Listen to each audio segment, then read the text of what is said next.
She was mocked in front of Chicago's most powerful people, wearing a dress someone else destroyed on purpose. But the man who watched from the shadows, he remembered her, and he never forgot a debt. If this story grips you from the first scene, hit that like button and drop a comment with the city you're watching from. I want to see how far this story travels. Now, let's get into it. The dress was wrong from the moment Evelyn Hart put it on. She knew it the second her fingers touched the fabric. A raw silk in pale champagne, borrowed from the zippered garment bag her cousin Vanessa had sent over 2 days before the gala with a handwritten note that said, "Wear this. Trust me, you'll thank me later." Evelyn had run her thumb along the seam at the waist and felt it immediately. The tension was off. Whoever had sewn this, and someone had resewn it, she was certain of that, had used the wrong thread weight on the left side panel. A seamstress for 11 years, since she was 19 years old and apprenticing under her father's oldest friend in the back of a shop on Halsted Street, Evelyn knew what correct stitching felt like the way a musician knew a note played flat. Her fingers didn't lie to her, but she told herself she was being paranoid. She told herself that a lot. The night of the Wintercrest Gala arrived cold and mean, the way January in Chicago always did. Not the romantic, cinematic kind of cold, but the kind that crawled under your collar before you'd even reached the sidewalk and made your eyes water before you wanted them to. Evelyn stood in front of the narrow bathroom mirror in her apartment above the tailoring shop, trying to put her hair up and mostly failing, watching her reflection with the kind of detached dissatisfaction she'd spent a lifetime perfecting. She was 30 years old and she looked it. Not badly. Her face was clear, her eyes were a deep, serious brown, her features composed in a way that some people called pretty and most people simply overlooked. She was the kind of woman who disappeared in rooms. She had spent years carefully arranging that disappearance, treating it like a survival strategy, which, in most of the places she'd been, it was. The invitation had come through Vanessa 3 weeks ago. Her cousin had phoned on a Tuesday evening while Evelyn was letting out the seams on a suit jacket for an alderman's aide and had spent 6 minutes explaining why attending the Wintercrest Gala would be good for business. The Wintercrest was the event of Chicago's social calendar. Not the loudest, not the most photographed, but the one where the real money moved, where contracts were implied over champagne flutes, and favorable introductions were worth more than any advertisement Evelyn could afford. Vanessa had painted it all very reasonably. She'd said she wanted to help. She'd said it was time Evelyn's work got seen by people who could actually pay for it. She'd said it as though she were doing Evelyn a favor, which should have been warning enough, because Vanessa Crowley had never done anyone a favor that didn't cost them something. But Evelyn's father's heating unit had broken down 2 weeks before the call, and the repair estimate was sitting on her kitchen counter like an accusation, and she was already 3 months behind on the shop lease, so she'd said yes. She'd said yes and tried to mean it. Now she stood in the dress that felt wrong and painted her lips a color she almost never wore, and told herself it would be fine. She was going to find clients. She was going to be professional and quiet and invisible in all the right ways. And she would leave early, before the drinking got sloppy and the cruelties came out. She'd done it before at events like this, moving along the edges of rooms, listening without being heard, cataloging faces and names for follow-up. She could do this. The car Vanessa sent arrived at 7:45. The driver didn't speak. Evelyn sat in the back with her hands folded in her lap and watched the city move past the window, the familiar architecture of downtown Chicago lit up against a sky that held no stars, the streets already glazed with a thin shine of freezing rain. She pressed her fingers against the cold glass and breathed slowly. The Castellan Hotel stood on Michigan Avenue like a statement.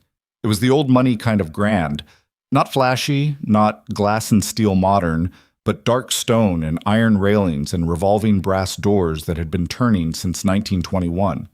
The kind of building that made you feel your own insignificance before you'd crossed the threshold. Evelyn paid the driver's tip, pulled her coat tighter, and walked in. Vanessa was already in the lobby, and she was radiant. That was the only word for it. Vanessa Crowley at 34 was the kind of beautiful that cost money to maintain. The perfect blowout, the flawless skin, the midnight blue gown that Evelyn recognized immediately as couture, probably imported. She was laughing with 2 women whose names Evelyn didn't know, laughing the way she always did in public, with her whole body, like she was performing rather than feeling. She turned when she heard Evelyn's heels on the marble, and her smile shifted, just barely, just enough for someone paying attention to notice. Evie. She opened her arms. You made it. Evelyn let herself be embraced. Vanessa smelled like something expensive. You look beautiful, Evelyn said, because it was true. And you look... Vanessa held her at arm's length and studied her with wide, bright eyes. And for just a fraction of a second, something moved across her face that Evelyn couldn't name. Perfect. That color is so you. The two women behind Vanessa smiled. They introduced themselves as Petra and Margot. And they were the kind of women who wore their wealth the way Evelyn wore thread. Naturally, without thinking, in every gesture and syllable. They looked at Evelyn the way people at events like this sometimes did. A quick scan that registered price point and positioning and filed her under inconsequential in the same motion. Evelyn was used to it. She smiled and nodded and followed them into the ballroom. The Castellans' grand ballroom was devastating in the way only very old, very expensive rooms could be. Two-story ceilings hung with tiered chandeliers. The floor was pale marble that reflected everything above it like a lake's surface. Round tables with white linens and towering floral arrangements. At the far end, a string quartet played something that felt like it was designed to make you feel vaguely inadequate for existing. Evelyn took a glass of champagne from a passing tray, drank half of it faster than she meant to, and began to walk the edges. For the first hour, she was fine. She found two women who ran a charitable foundation and spent 15 minutes talking about custom evening wear. She exchanged cards with a woman named Delphine, who managed wardrobe for a local theater company. She smiled. She listened. She was careful. She watched the room from the corner she occupied and noted who was talking to whom and what kind of conversations were happening under the surface of the polished ones. She also noticed Vanessa watching her. She told herself she was imagining it. The seam at the left side panel of her dress shifted again around 9 o'clock, when she was standing near the bar talking to a quiet, bearded man named Frank, who turned out to manage acquisitions for a mid-sized real estate firm and was genuinely interested in custom suits for his team. The shift wasn't dramatic. It was subtle. A small give in the fabric, a loosening. Evelyn's stomach contracted. She excused herself politely and found a restroom down a side corridor, locked the door, and examined the seam in the mirror. The thread was going. Not all at once. It was designed not to go all at once.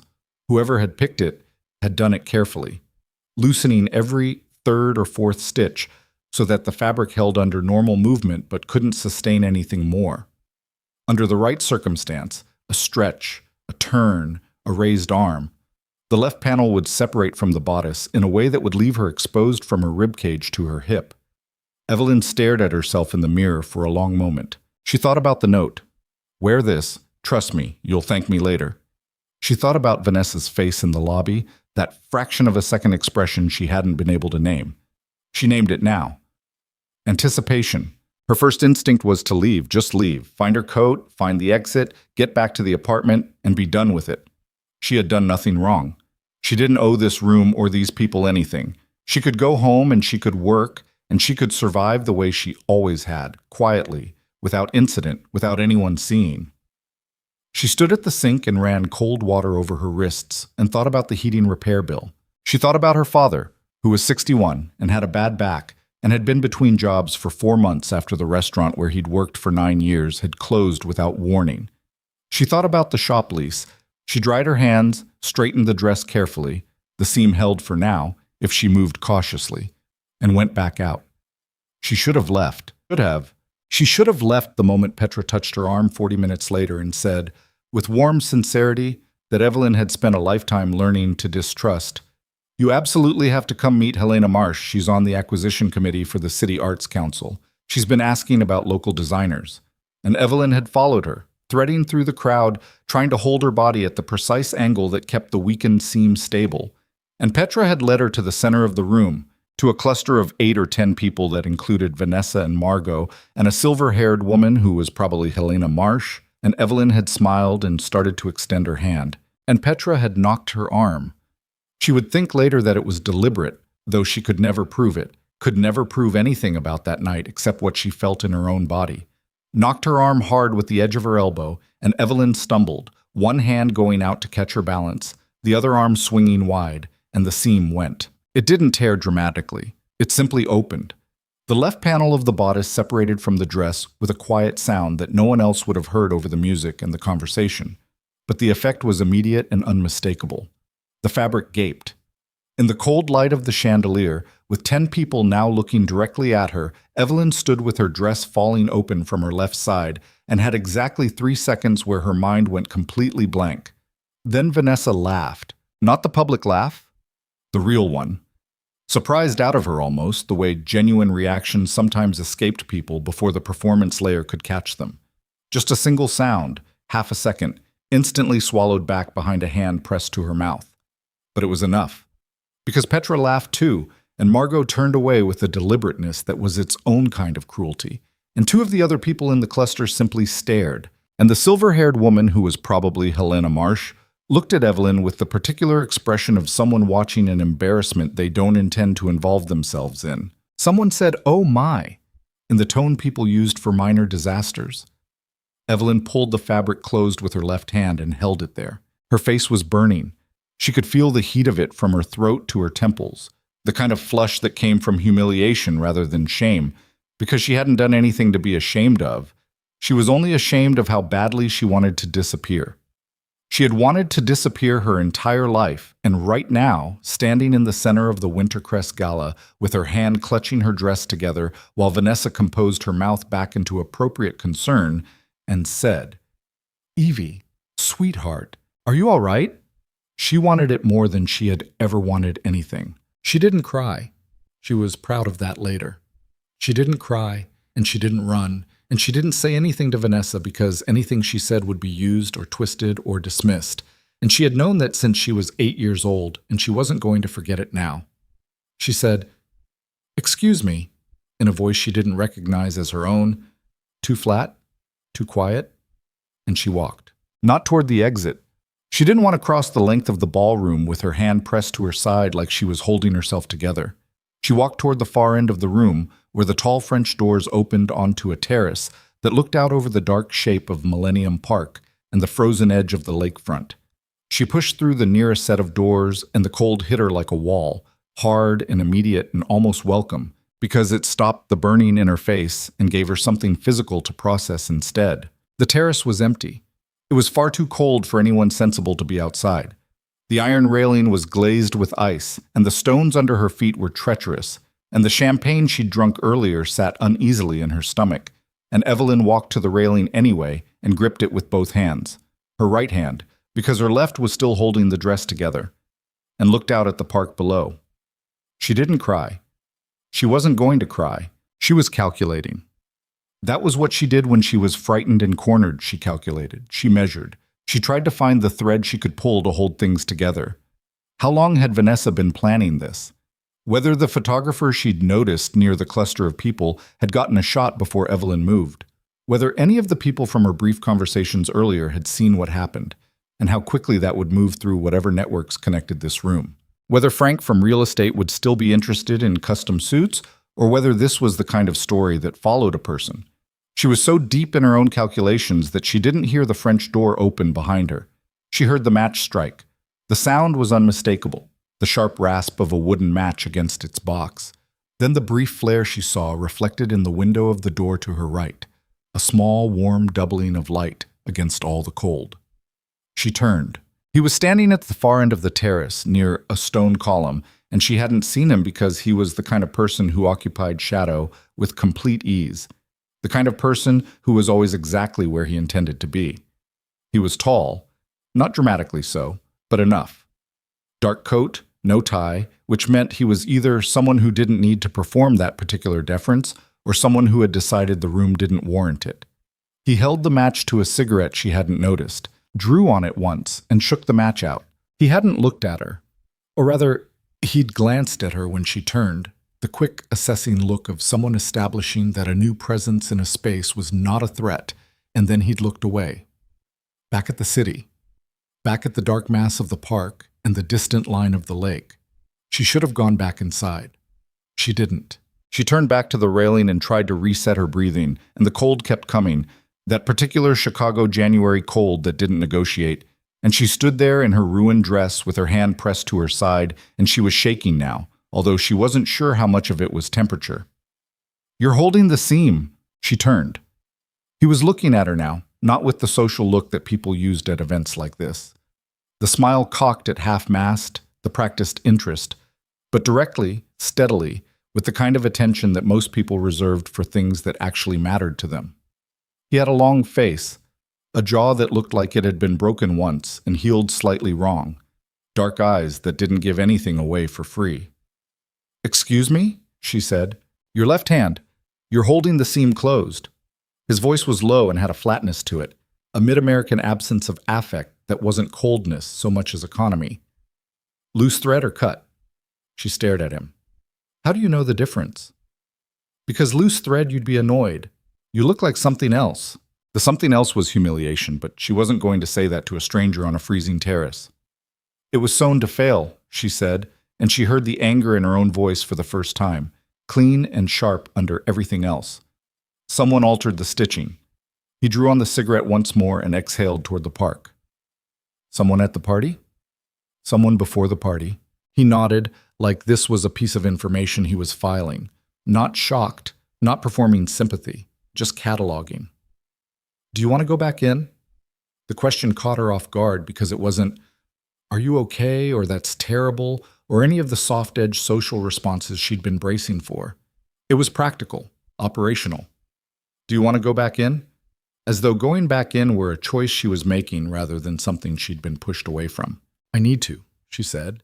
I was talking to people about work. The seam's going to go the rest of the way if you move wrong." "I know." He looked at her for a moment. Then he reached into the inside pocket of his coat and produced something she didn't expect. A small fold of black fabric, not quite the size of her palm, and a safety pin. The safety pin was gold. It looked like it had been there for a while. She blinked. "You carry a safety pin." "My assistant makes me. In case of—" He paused, something that wasn't quite a smile moving at the corner of his mouth. "Structural failures." Evelyn looked at the safety pin and looked at him. She was a professional. She understood that a safety pin through silk was an amateur solution, and the seam would still be visible as damaged, and this would not in any meaningful way fix what had happened to her. But the alternative was standing here until the party ended, or going back in the way she was, and neither of those was acceptable. "If you're going to use it, you have 3 options," she said, because she couldn't help herself, because seams were the one thing she knew with certainty. Through the facing, if there is one, through the underlining if the facing is too thin, or skip the pin and use the cloth as a belt anchor, which is what that fabric is for. He looked at her for a second. "You know about sewing." "I'm a seamstress. At this party. Looking for clients." Something shifted in his face, very slightly. Not softening, more like a recalibration, like he'd processed one version of her and was now replacing it with a different one. He held out the fabric and the pin. "Your call." She looked at her options. She took the fabric. It took her 90 seconds, working one-handed in the cold, with fingers that had lost some of their feeling, to create an anchor from the black cloth that drew the gaping seam closed and held it against the bodice without pinning through the outer fabric. It wouldn't pass close inspection, but it would hold through a room. She finished and tested it with a careful breath. Held. "Efficient," the man said. "I've been mending things since I was a teenager." She smoothed the fabric and looked at him again. "Thank you. For the pin. Hasn't done much. It's done enough." He looked at her in that steady, unreadable way again. The cigarette had burned down without him noticing. He looked at it with mild surprise, dropped it, stepped on it with a polished shoe. "You're going back in." It wasn't a question. "Yes," she said. "The person who did this to your dress. She's going to be in there." Evelyn went very still. "I didn't say it was a she." "No," he agreed. She studied him. "You know who I am."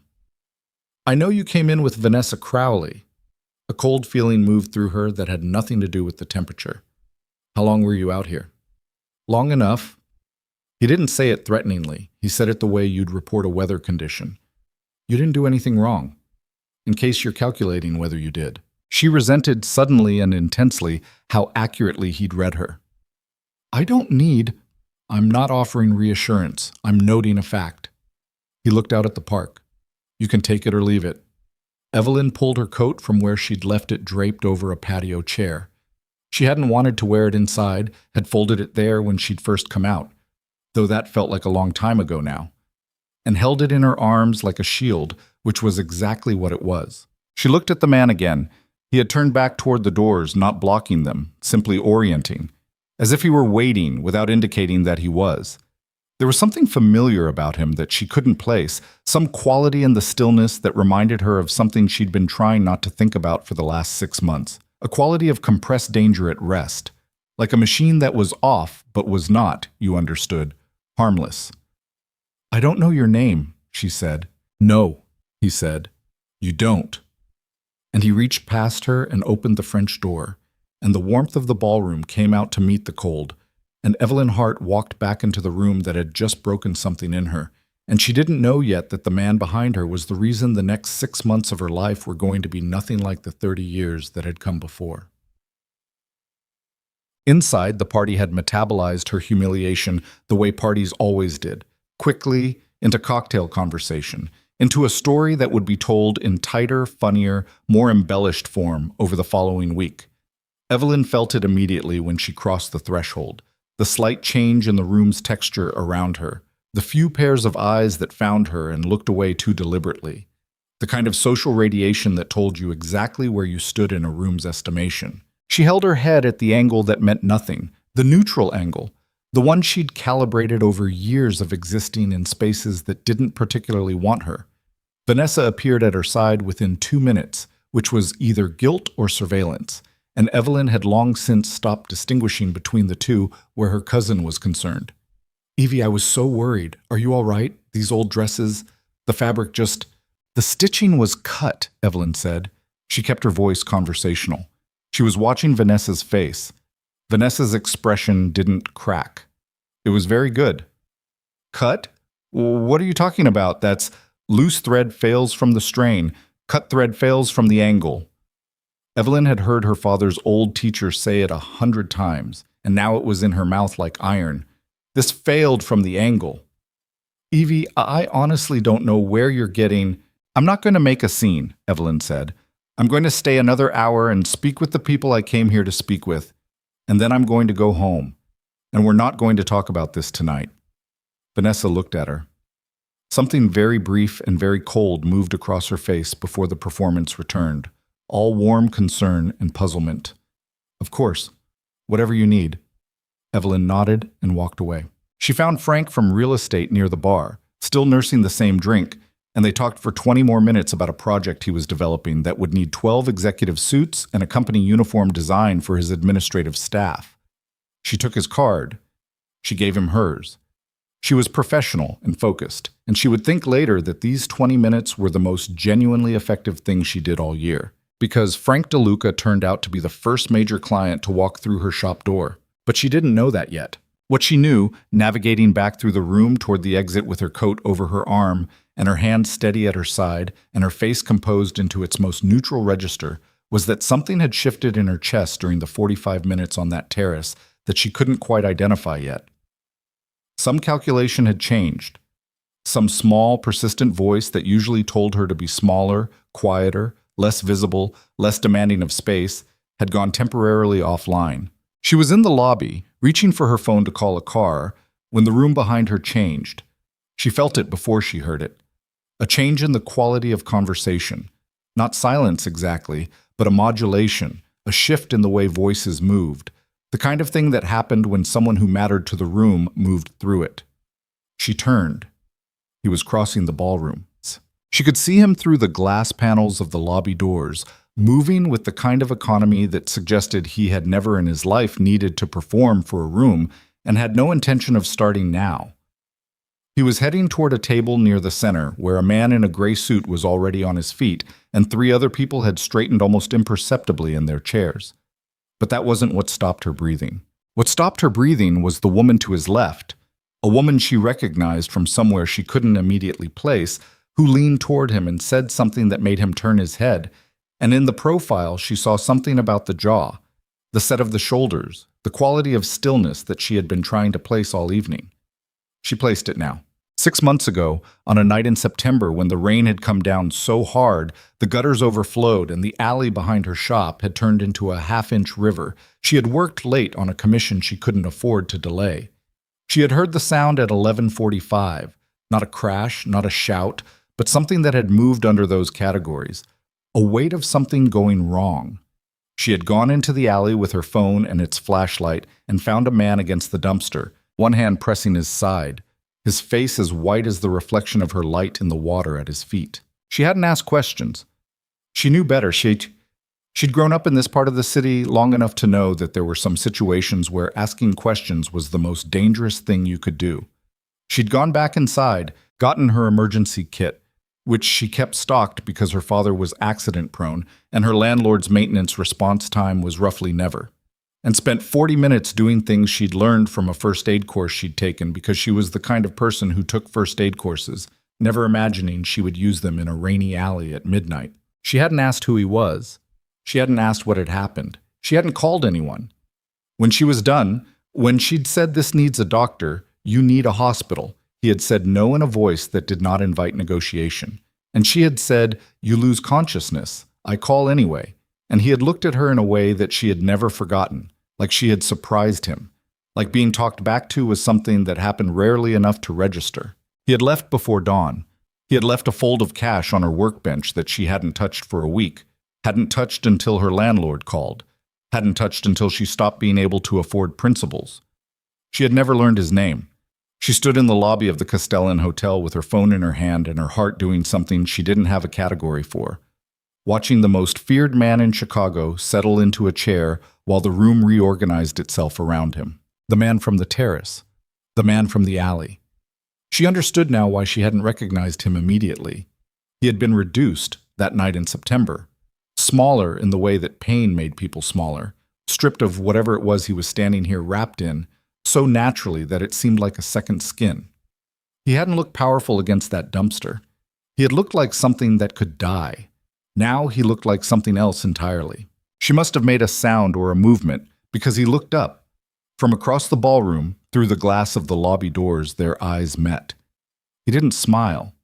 He didn't nod.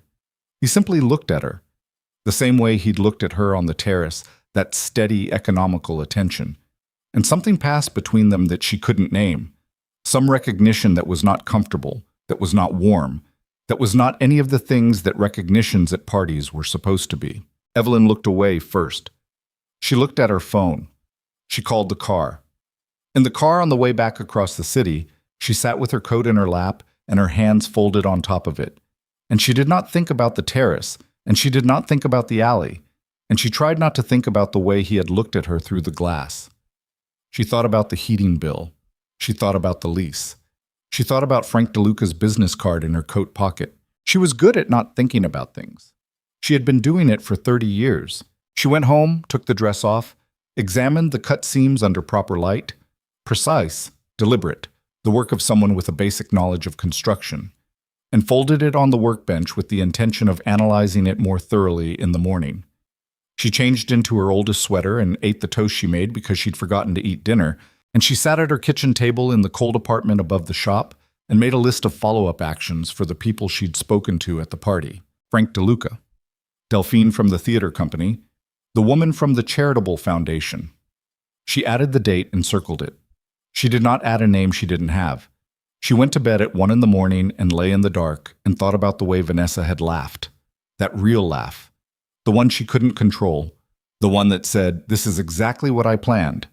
She thought about what that meant, carefully and methodically, as she always thought about things that frightened her. It meant that Vanessa wanted something from her, not embarrassment for its own sake. Vanessa was too calculating for cruelty without purpose. Embarrassment as a means, a way of positioning her, of keeping her in a specific place relative to the people in that room. Evelyn turned onto her side and looked at the faint light from the street lamp coming through the thin curtain. She thought about what she had in that room that Vanessa could want, and she came up with very little, and the absence of an obvious answer disturbed her more than a clear threat would have. She fell asleep at 2:15. At 6:12 in the morning, the buzzer for the shop downstairs rang. She assumed it was a delivery. Deliveries came at odd hours when suppliers were running routes. and went down in her sweater and sweatpants, her hair not yet brushed, squinting in the stairwell light. She opened the workroom door onto the rear alley. A man she didn't recognize stood there with a flat paper bag from the bakery 2 streets over, a place that made the specific kind of almond croissant she bought as a treat on slow Saturdays. The man was young, well-dressed for 6 in the morning, and had the careful, neutral posture of someone used to delivering things without being asked questions. "Miss Hart," he said. He held out the bag. She looked at the bag. She looked at him. She didn't take it. "Who sent this?" "There's a card," he said. She opened the bag and found the croissant wrapped in wax paper, and under it a small card, the size of a business card but heavier, better stock. On one side, 2 words in a handwriting she didn't recognize. "Thank you." She turned the card over. Nothing else. She stood in the cold doorway of her workroom with the flat bag in her hands and felt something she had no name for, something that was not quite fear, and not quite relief, and not any of the things she would have expected to feel. She looked at the young man, who was already stepping back. "Wait," she said. He paused. "Tell him we're even," she said. He nodded once and left. Evelyn went back inside and sat at the workbench with the croissant and a cup of coffee she made badly because she was thinking too hard, and she ate and looked at the dress folded at the end of the bench with its cut seams, and she looked at the business card from Frank DeLuca sitting next to her follow-up list, and she looked at the small card with 2 words on it. "Thank you." 3 days later, the man with the broken jaw and the economical manner walked into her tailoring shop for the first time with a jacket he said needed the lining replaced. She looked at the jacket for less than 30 seconds before she said, "The lining is fine." He looked at the jacket. He looked at her. "You sure?" "I'm a seamstress." "Right." A pause. "The collar, then?" "The collar is also fine." Something shifted at the corner of his mouth. Not quite a smile. A cousin of one. "I'll think of something." And he set the jacket on her counter, and she looked at him across it, and neither of them said what was actually true, which was that he had come here deliberately, which was that she had known before the bell above the door finished ringing that it was him, which was that whatever had started in a dark alley 6 months ago had not ended the way either of them had assumed it would. "I never asked your name," she said. He looked at her steadily. "Damien Vescari."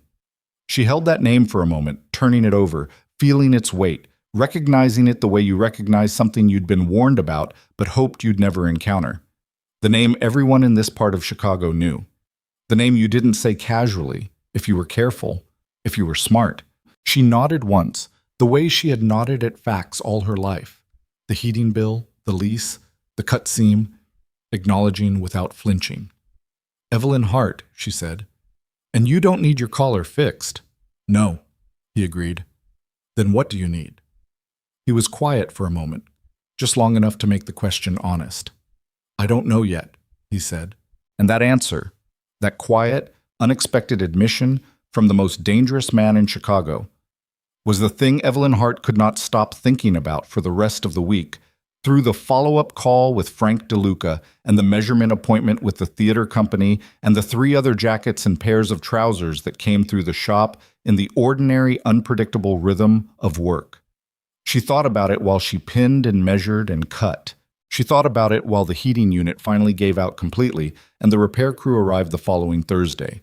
A crew she hadn't called and hadn't been billed for, from a company she couldn't find when she searched the name on their van. She thought about it when her father called on Friday evening, surprised and confused, to tell her that the management company of the building where he'd been trying to find steady work had called him in for an interview, and that the man who interviewed him had known his name before he'd given it, and that he had left with a maintenance position that came with health insurance and a salary that made him go quiet on the phone for a moment in a way that told her he was trying not to cry. She stood in the middle of her workroom with the phone pressed to her ear and listened to her father not cry, and she felt the careful, measured world she had built for herself over 30 years begin to shift, very slightly, off its foundation. She had been careful her whole life. She had been invisible her whole life. She had measured the cost of everything and paid it without complaint and asked for nothing from anyone because asking was dangerous, and receiving was dangerous, and being seen was the most dangerous thing of all. And now Damien Vescari had seen her. In the alley, in the dark, when she was doing the only thing she knew how to do, which was hold things together that were trying to come apart. And she didn't know. Couldn't know yet, standing in her workroom on a Friday night with her father's voice on the phone and her hands already reaching for the next thing that needed to be fixed. She didn't know that being seen by that specific man in that specific way was going to change every calculation she had ever made. She was still holding the phone when the other call came in. Not her phone, the shop phone. The landline she kept on the counter for clients who didn't have her cell number. The phone that rang maybe twice a week on a good week. It rang now at 8:43 on a Friday night, which was not a business hour, which meant it was not a client. She told her father she'd call him tomorrow. She picked up the landline. Miss Hart. A woman's voice, precise and unhurried, with the particular confidence of someone accustomed to being listened to the first time. You had an appointment request submitted through your website this evening, a full wardrobe consultation, 12 pieces, with a fitting date to be determined. The deposit has already been transferred. Evelyn looked at her laptop, open on the cutting table. She hadn't checked her email since morning. I didn't see a request come through. It was submitted 30 minutes ago.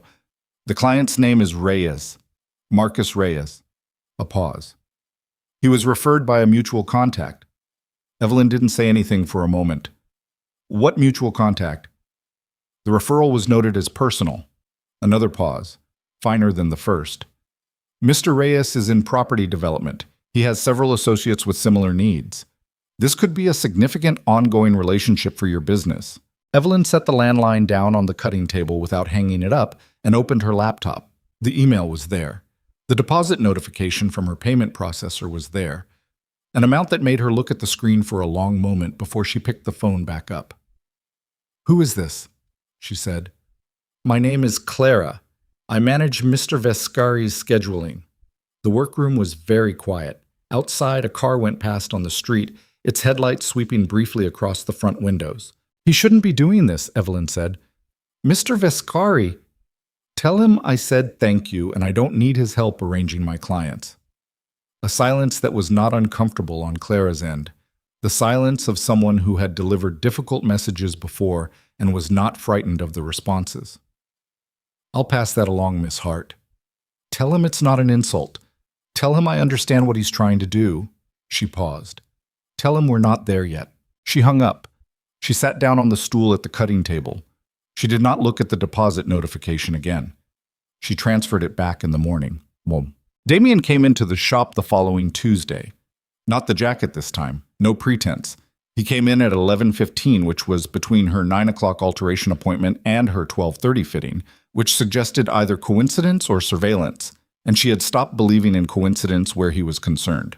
He sat down in the single chair she kept for waiting clients. A worn armchair she'd rescued from the sidewalk outside an estate sale on Wicker Park 2 years ago and reupholstered herself in a dark green fabric. And he looked at her workroom with the same methodical attention he gave to everything. You sent the money back, he said. Yes. She was hemming a pair of trousers, not looking up. Reyes is a real client. I didn't invent him. I know. He needs 12 pieces. I know. And when he calls me himself, I'll take the appointment. She finally looked up. I don't take referrals from men who don't tell me their names on terraces. He absorbed that. Fair? It's not about fair, it's about how I run my business. She set down the trousers. You fixed my father's job. He didn't confirm or deny it. He looked at her. I didn't ask you to do that. No, he agreed. My father can find his own work. He was. Badly. A pause. The maintenance position fits his experience exactly. The building needed someone. It wasn't manufactured. But the interview was. He held her gaze. The introduction was. She breathed out. She picked up the trousers again. I need you to understand something. I spent every year of my adult life making sure that the people around me couldn't use my needs against me. I don't let people do things for me that I didn't ask for because then I owe things I never agreed to owe. That's not paranoia. That's how I've stayed functional. I understand that. Then why? He was quiet for a long moment. Long enough that she looked up again. His face was doing something she hadn't seen on it before. A slight compression around the eyes. a restraint that read less like blankness and more like careful management of something that didn't usually get managed. Because you didn't ask for anything in that alley, he said. Most people would have. Most people would have asked questions and extracted agreements before they did a thing. You didn't. You just... He stopped, started again, differently. You just handled it. She looked at him. That's not a reason to reorganize someone's life. No, it's not. Then what is? He didn't answer that, which was, she was already learning, its own kind of answer. He came back Thursday. Genuinely, this time, a coat with a button that had pulled loose from the facing, a real repair, small enough that she could have told him to take it anywhere. She suspected that was the point. She did the repair while he sat in the green chair and watched her work, and they talked about things that were not the alley, and not the party, and not the money, and she found, with the specific discomfort of someone whose survival depended on accurate assessment, that he was easier to be around than he had any right to be. Not warm. She didn't want to overstate it. He didn't perform warmth, didn't do the thing that men with power sometimes did, the expansive, generous performance of interest that was designed to make you feel chosen. He was simply present, attentive without demanding. He asked questions that were direct and specific and actually waited for the full answer before formulating the next one, which was rarer than people understood. She told him about the business, about the difficulty of finding clients who could sustain a custom shop when fast fashion had reset everyone's understanding of what clothing should cost. About the commission structure she'd built, the theater and arts accounts that kept her solvent in slow months, the corporate clients who were worth cultivating even when they were frustrating. He listened. He asked a question about the cost of her materials that was more sophisticated than she expected, and she revised her assessment of him slightly upward. Then she revised it again when he said, without transition, "Vanessa Crowley has been asking about you." She kept her hands moving on the coat. "Asking who?" "People who know me." A pause. "She's been asking what my connection to you is, how long we've known each other, whether you've been to my office." Evelyn set down the coat very carefully. "What did your people tell her?" "Nothing. That's not how my people work." "But she's looking." "Yes." "Why would she care?" She said it out loud, but she was already working through it, already pulling the threads. Vanessa had wanted her at the gala for a reason. The dress had been a tool, not a tantrum. Vanessa didn't waste energy on personal cruelty without a purpose behind it. If she'd wanted to humiliate Evelyn publicly in front of the people at that table, it was because she'd wanted those people to see something specific. She'd wanted them to see Evelyn reduced, small, out of place. If she was now asking about Damien's connection to Evelyn, it meant the reduction had not worked the way she planned, because of the brooch. "What is it?" Damien asked. Evelyn looked at him. She'd almost forgotten he was watching her think. "The brooch? You pinned your brooch to my dress." "Yes." "In front of those people." "Yes." "What does it mean? To them?" She kept her voice flat and procedural. "That specific brooch, in that room, what does it signal?" He was quiet for a moment. Not evasive. She had started to be able to tell the difference between the quiet of someone who was calculating a deception and the quiet of someone who was deciding how much truth to deliver. This was the second kind. "That you're under my protection," he said, "in the context of that world. That anyone who moves against you moves against me." She sat with that for a moment. "And you did that to a stranger." "I did that to someone I recognized." "You owed me a debt, not protection." "Yes," he said. "And now Vanessa Crowley is asking my associates questions she shouldn't be asking, and I want you to know why." She looked at her hands. "Is she dangerous?" "She runs in circles with people who are. Crowley money has been adjacent to some unfriendly interests for a long time." He paused. "How much do you actually know about your cousin?" "I know she's calculating, she's patient, and she doesn't do anything without a return." She looked up. "I know her family has money that predates her career by a generation and doesn't quite match the career earnings. I never asked more than that because it wasn't my business." "It may be now." The bell above the shop door rang. They both looked up. Through the workroom doorway she could see the front window, and through it, the figure of a woman on the sidewalk who had not come to the door but had simply paused in front of the shop, hands in the pockets of a long coat, face turned toward the window. Vanessa. Not looking in, or not appearing to look in.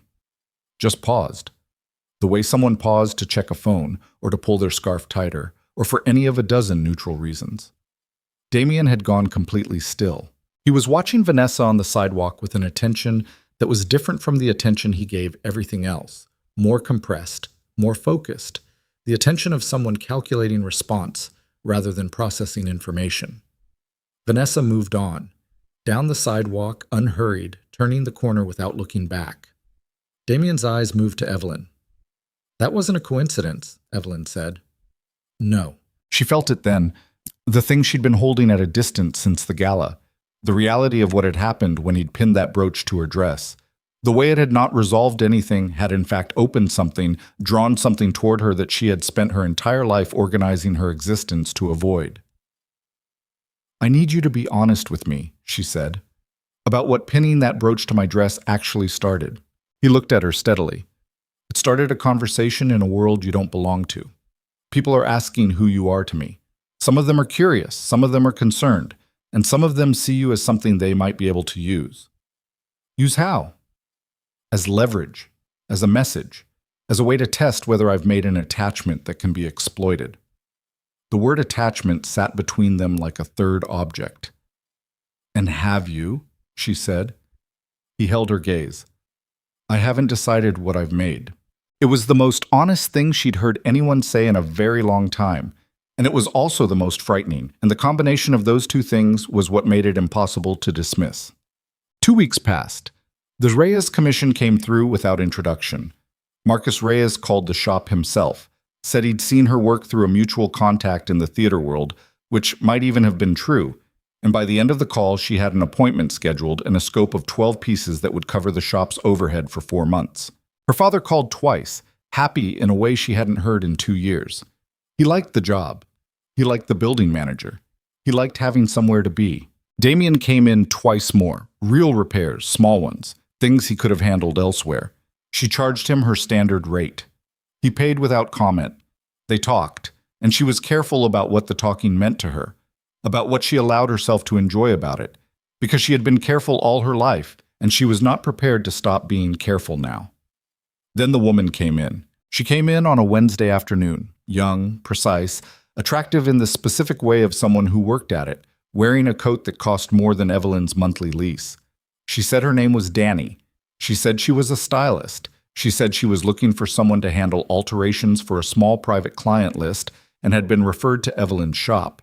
Evelyn made tea and they sat in the consultation area and talked for 20 minutes. And at some point in those 20 minutes, Evelyn understood that Danny was not a stylist, or not only a stylist, and that she had not come here to talk about alterations. Who referred you? Evelyn asked. Danny smiled with her mouth only. A mutual friend. Give me a name. A pause. Lena Marchetti. Evelyn had never heard the name. I don't know Alina Marchetti. She knows you. Danny set down her tea. She knows about the alley, Miss Hart. September. She knows what you did that night, and she knows it's put you in a complicated position. She's concerned about you. Evelyn was very still. Who is Lena Marchetti? She runs a hospitality business in River North. A careful pause. She and Damien Viscari have a long history. Evelyn looked at her hands, then back at Danny. What kind of history? The complicated kind. Danny's voice didn't shift, didn't warm or cool. She's not here to cause trouble. She's here because you're a civilian who's been pulled into something that has weight you may not understand yet, and she thinks you deserve to know what you're looking at before it's too late to make a different choice. What choice? Danny leaned forward very slightly. Whether to stay in Damien Vescari's orbit, or whether to quietly step back now, before the people who are watching you decide you're a permanent feature. A beat. There are people in his world who will use you, Miss Hart, not against him, to reach him. They'll do it through you because you're unprotected. He said I was protected. By him. Danny sat back. And he's not always there. Evelyn looked at the window. The afternoon light was flat and gray, the sky carrying the look of weather building. Why does Lena Marchetti care what happens to me? Because she spent 8 years carrying what happens to Damien Viscari, and she's learned that the fastest way to damage him is through the people he decides to care about. A pause. And he's decided to care about you, whether or not he's admitted that to himself yet. Evelyn stood. She refilled her tea because it gave her something to do with her hands, something to look at that wasn't Danny's careful, watchful face. She stood at the small kettle and breathed. The truth was, she had known this was coming. She had known it in the workroom when he'd told her about Vanessa asking questions, had felt the shape of it then, the way that one gesture, the brooch, had redrawn the map of how certain people saw her. She was no longer a seamstress above a shop on a street in Logan Square. She was a variable in someone else's calculation. She turned around. "Tell Lena Marchetti I appreciate the concern," she said. "Tell her I'm going to make my own decisions." Danny looked at her for a moment. Then she nodded, once, and put on her coat, and left. Evelyn stood in the empty consultation area and listened to the silence of the shop around her. The fabric on the shelves, the spools of thread by color, the smell of the iron she'd left cooling on its heel, and the faint chemical scent of the dry cleaning bags she kept for finished garments. Everything in its right place. She called Damien at the number he'd left on the back of a card she hadn't asked for. He answered on the second ring. "Someone came to the shop," she said. "She said her name was Danny. She said she was sent by Lena Marchetti." A silence on his end. The specific kind. "What did she say?"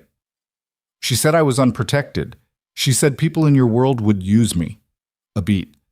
"She said Lena Marchetti has spent 8 years caring about what happens to you." Another silence. Longer. She could hear him breathing, could hear whatever room he was in, low voices in the background that stopped when he moved, or the room moved around him. "Lena," he said finally, "is someone I used to trust. Used to, until I understood what her version of care looked like."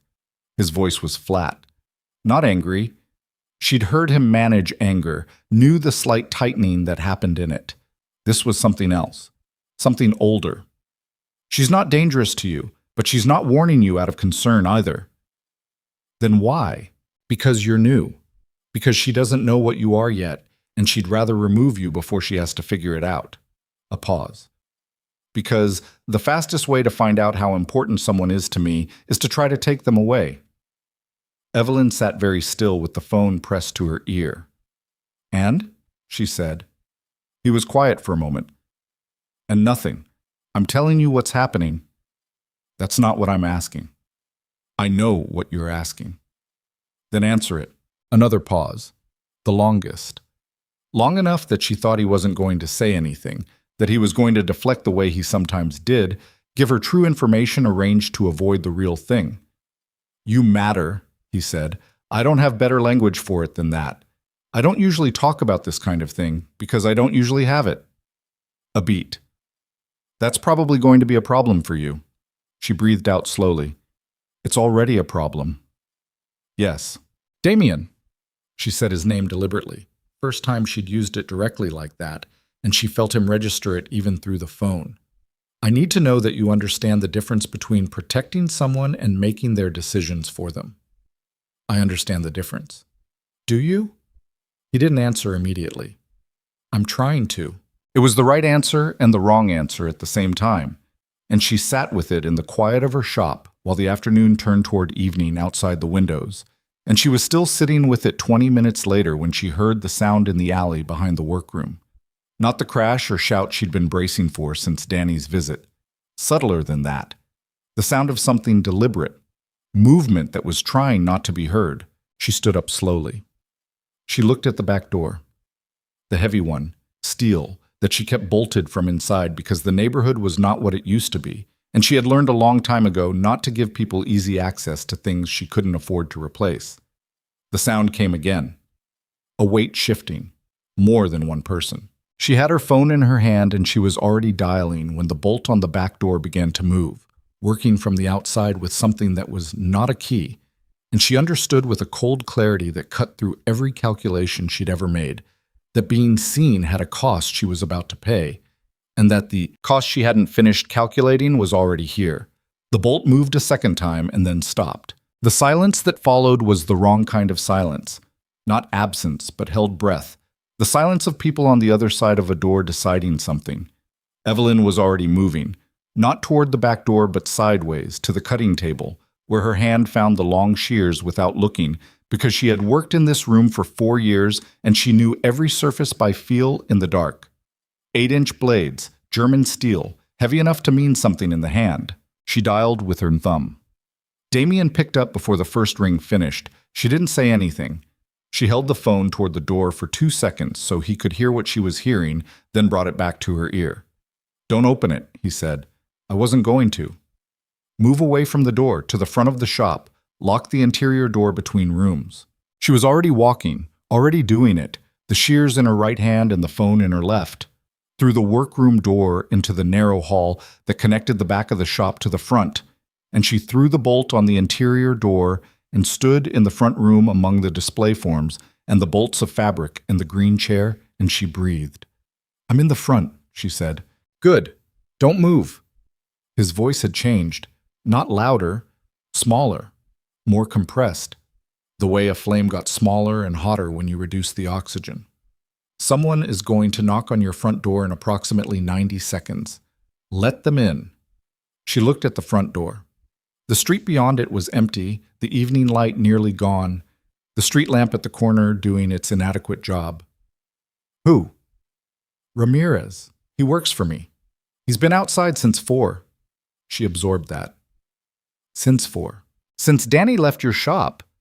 She stood in the middle of the front room with this information and felt something shift in her chest that was not comfort and was not anger, but occupied the complicated space between them. He had put someone outside her shop. He had done it without telling her. He had been right to do it and wrong to do it, and she didn't have time to sort that out right now. The knock came. 3 times even, unhurried. A specific pattern. She unlocked the front door. The man outside was compact, broad-shouldered, mid-40s, wearing a jacket that didn't quite hide the fact that he was carrying something under his left arm. He had a face that had seen weather and taken it personally. He looked at her, looked at the shears in her hand, and nodded with the mild approval of someone who found basic precaution reasonable. "Miss Hart, I'm Ramirez." His voice was quiet. "There were 2 of them in the alley. They're gone now." She let out a breath she hadn't tracked. "Gone." "They left when I came around the building." He paused. "They weren't professional. Sent to frighten, not to take." "Sent by who?" He looked at her without answering, which was its own answer. She put the phone back to her ear.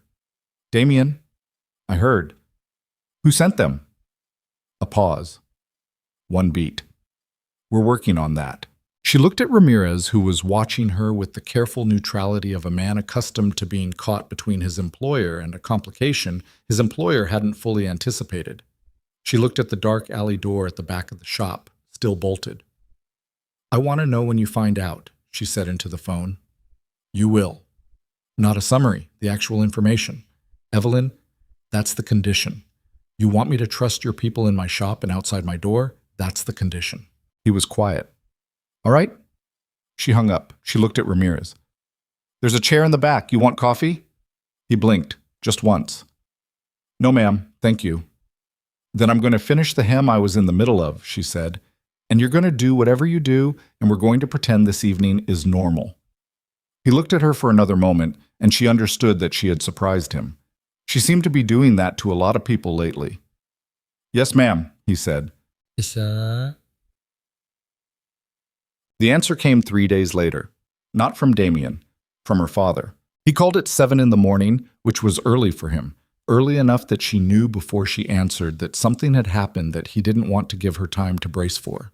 She was at the kitchen table with her first cup of coffee, and the morning still dark at the window, and she answered and heard in his voice the specific combination of guilt and dread that she associated with the worst conversations of her life. "Evie," he said, "I need to tell you something, and I need you to know I didn't know how bad it was. I didn't know what it would turn into." She set down her cup. "Dad, the money I borrowed 2 years ago when the restaurant was cutting hours and I was behind and I was embarrassed to tell you, and someone offered—" He stopped, started again. "Vanessa offered." Evelyn was very still. "She said it was a family loan, no interest, no timeline. She said it was what family did." He was talking faster now, the way people talked when they were trying to get through something before they lost the nerve. I took 14,000, Evie. I paid back 8. I still have 6 outstanding. I thought she was... Dad. She kept her voice even. When did she contact you about the remaining balance? A silence. Last week.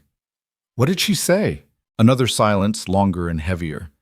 She said she wasn't going to ask for the money. She said she wanted a favor instead. She said she wanted to know... His voice dropped. She wanted to know if I could find out anything about your business, your client list, any names you'd mentioned that seemed significant. Evelyn stood up from the kitchen table. She did it slowly, like a person moving through altered gravity.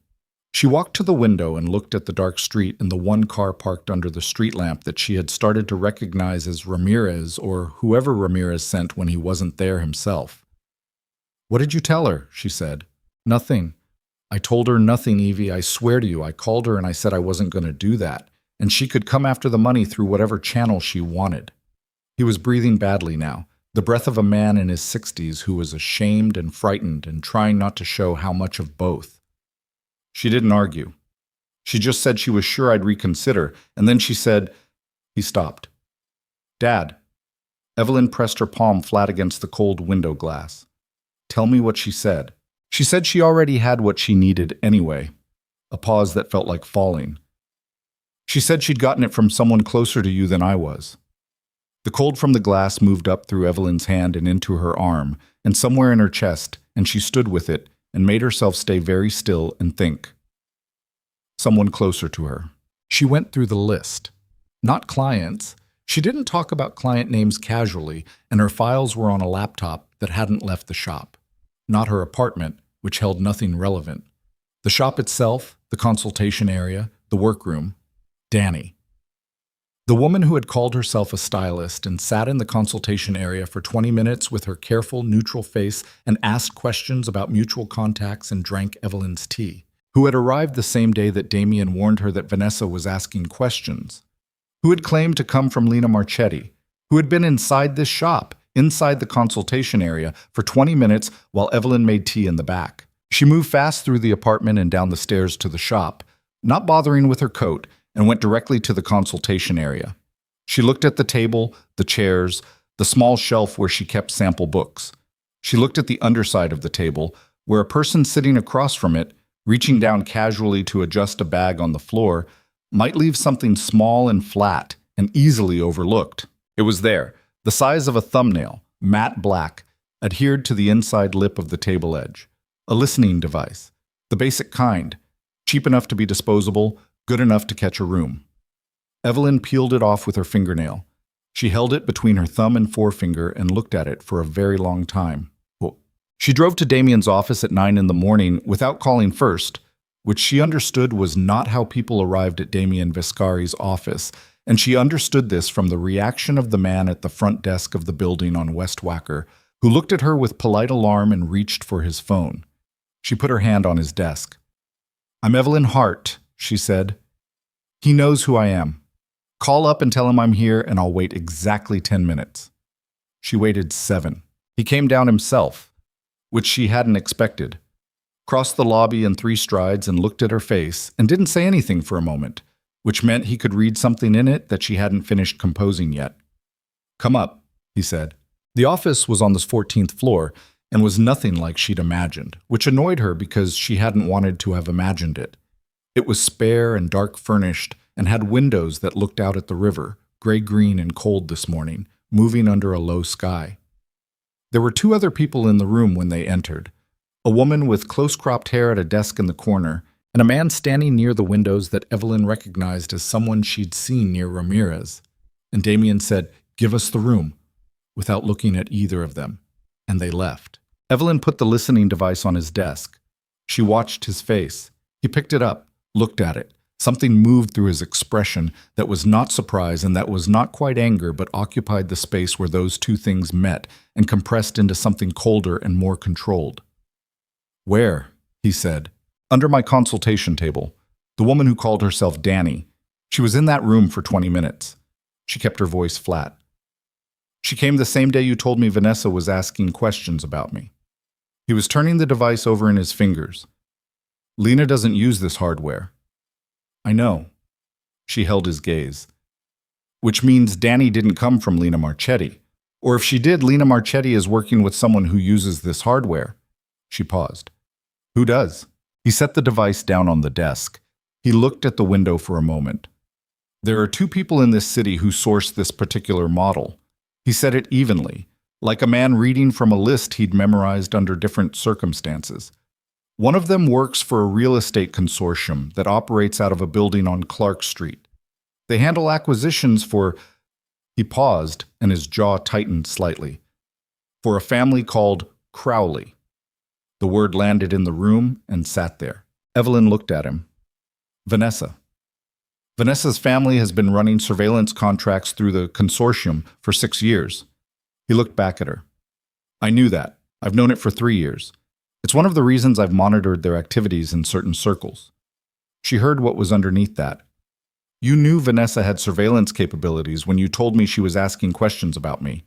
Yes, and you didn't tell me that part. He held her gaze. He didn't apologize and didn't look away.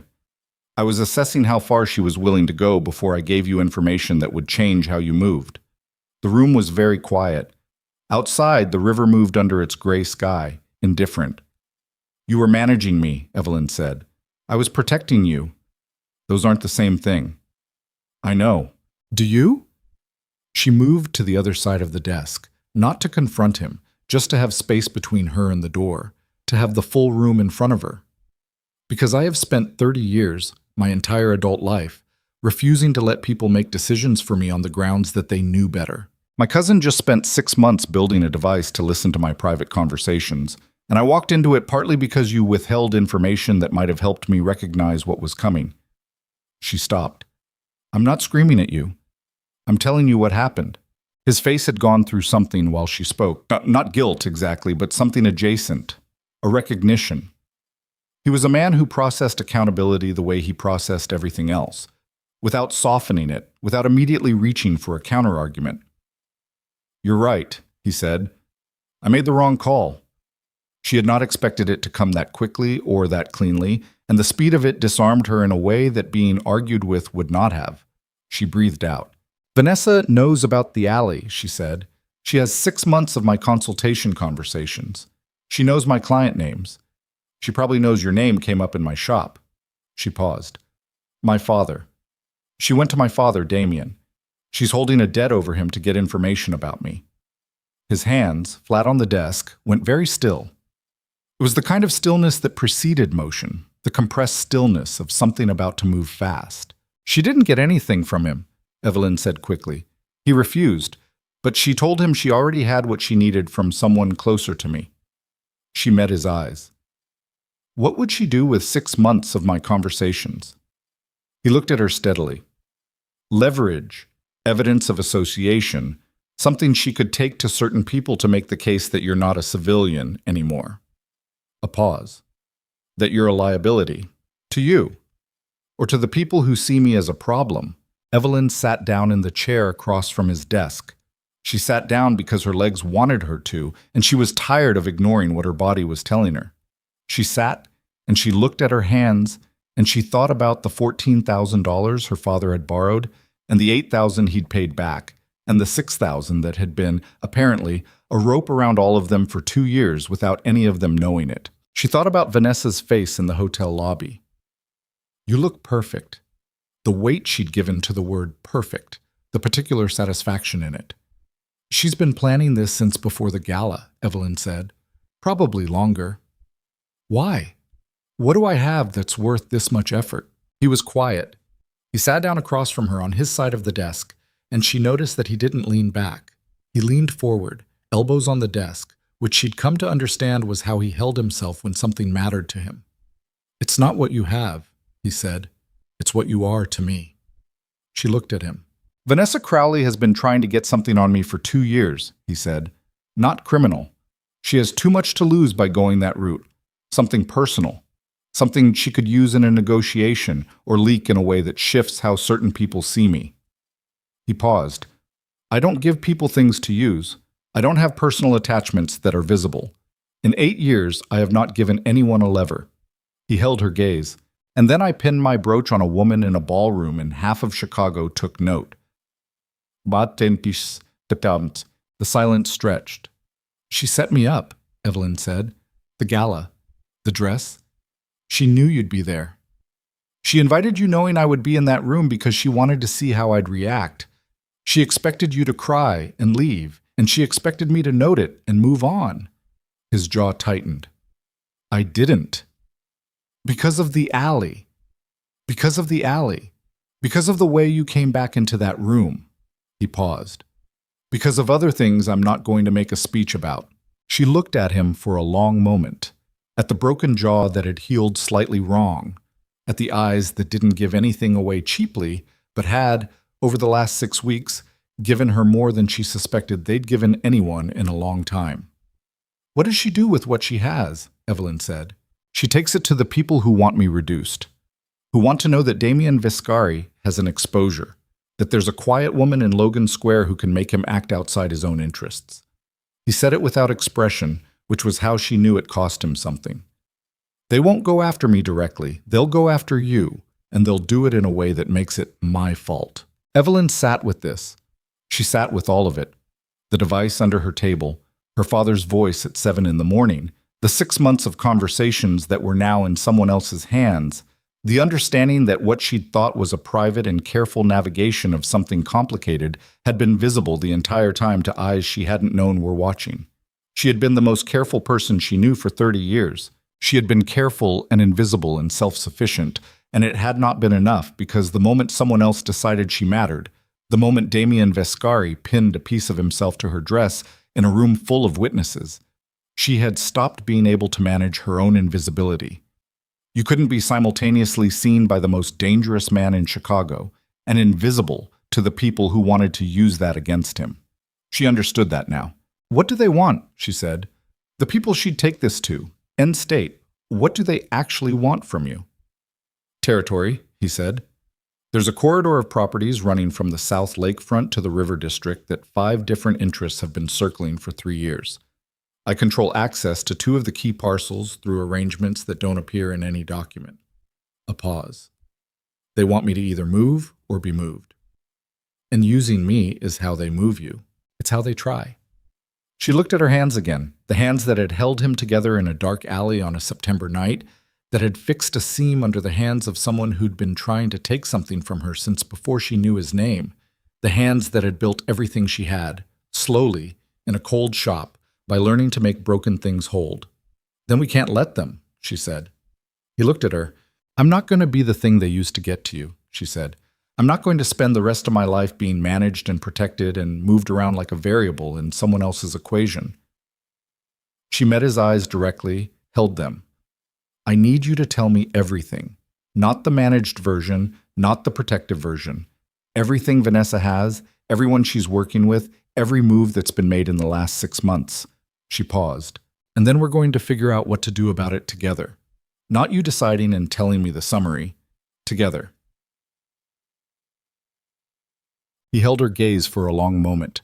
She could see him working through something, calculating the same way she calculated, the way 2 people who had survived difficult things learned to calculate before they committed to anything. Then he reached into his desk drawer and placed a thin folder on the surface between them. This is everything as of this morning, he said. I had it pulled together after the alley incident. I was going to... He stopped. You were going to decide when I was ready for it. He didn't deny it. Yes. She picked up the folder. She opened it and began to read. And she had gotten 4 pages in. 4 pages of names and property records and surveillance logs and a communication thread between Vanessa Crowley and a man named Gerard Holt, who ran the real estate consortium on Clark Street, when she turned the 5th page and found the photograph. It had been taken from a distance, through a long lens, on a night in September. The quality was imperfect but sufficient. A narrow alley, a street lamp at the far end, a dumpster against the left wall.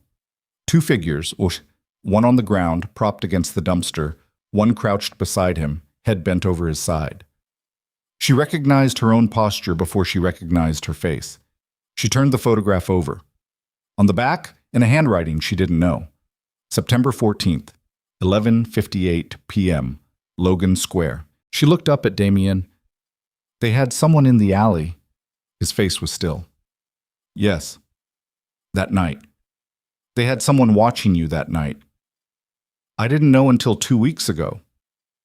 She looked at the photograph again. At the two figures in the alley, one broken and one trying to fix it, both of them visible to a lens they hadn't known existed. They've had this for 6 months, she said. Yes. And they waited. She understood it now, the full shape of it, the way the patience of it was almost elegant in its cruelty. They had waited and watched and let Damien make his moves, let him pin the brooch and send the repairs and stand beside her at events, let him demonstrate the attachment clearly enough that there was no ambiguity about what she was to him. And then they'd sent Danny. And then the men in the alley. Not to take her, Ramirez had been right about that, sent to frighten, sent to see how he'd respond. Testing. Measuring. Building a complete map of exactly how far Damien Vescari would go for a quiet woman in Logan Square. And now they had the answer. Gerard Holt, she said. She turned back to the communication thread. He's not working for Vanessa. She's working for him. A pause. A brief specific pause that told her she'd landed somewhere true. Yes. She kept reading. The communication thread was clinical and operational, the language of people who conducted this kind of exchange regularly and had long since stopped making it personal. She was 4 exchanges from the end of the thread when she hit the line that stopped her cold. She read it twice. She set the page down on the desk. Damien. Her voice came out differently than she intended, lower, stripped of the composure she'd been maintaining. This line. The exchange from 11 days ago. She turned the page toward him and pointed. Is this what I think it is? He looked at the line. His face did something she hadn't seen it do in all the weeks she'd known him. A crack, the briefest and most controlled kind, something that passed through and was gone before she could fully name it. Yes, he said. She sat back in the chair, because the line read, Heart isn't the exposure. Heart is the exit. We use her to get him out of the corridor arrangement voluntarily. Then she becomes... And the message cut off. Incomplete. Either interrupted or intentionally truncated in whatever copy had made it to this folder. Then she becomes what? Evelyn said. He looked at her steadily. We don't know yet. The message was cut before it transmitted completely. We recovered what we could. She looked at him.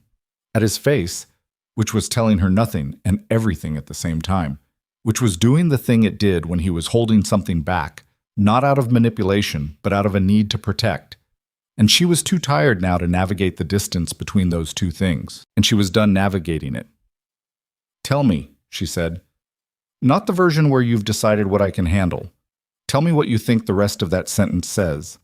He looked at her for a long moment. The river moved outside the window. Somewhere in the building below them, a door closed. I think it says she becomes expendable, he said. The words sat in the room like something physical. Evelyn breathed in. Breathed out. She looked at the truncated line on the page, and she looked at the man across from her, and she thought about all the things she had been careful about for 30 years.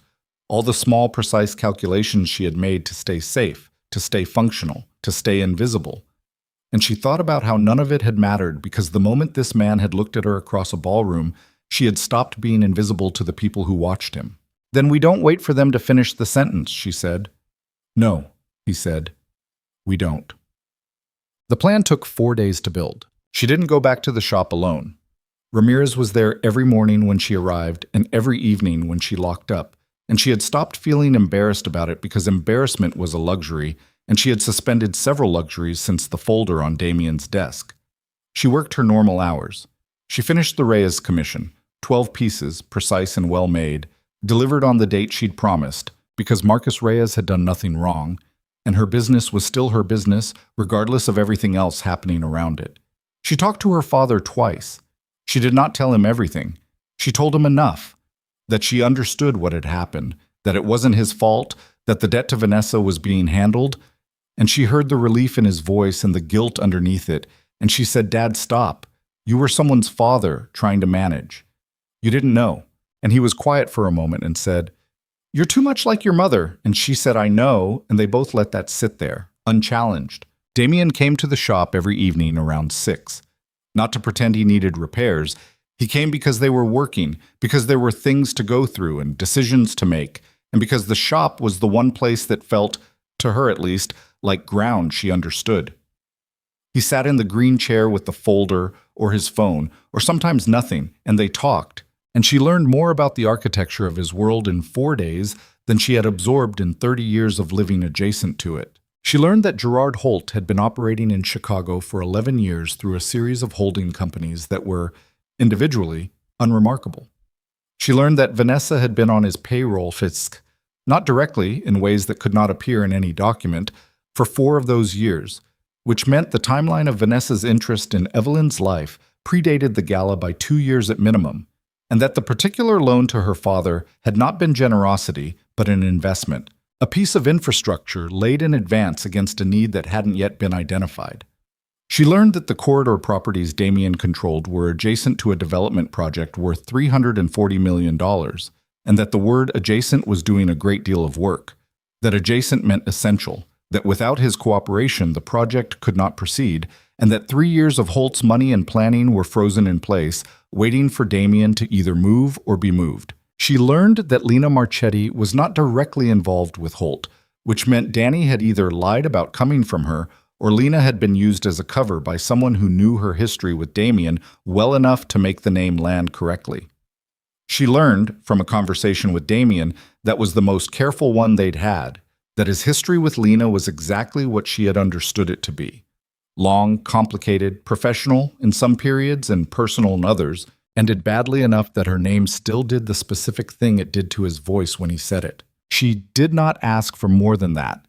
She had not earned more than that. What she had earned was this, the plan. It was her idea, which surprised him, she could tell.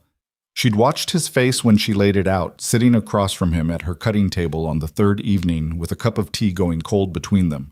And he'd gone still in the particular way he went still when something realigned his understanding of a situation. "You want to use the gala," he said.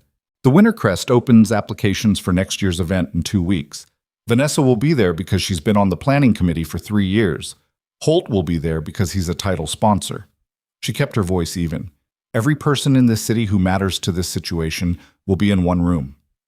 And you want to walk in. I want to walk in and end it." He looked at her.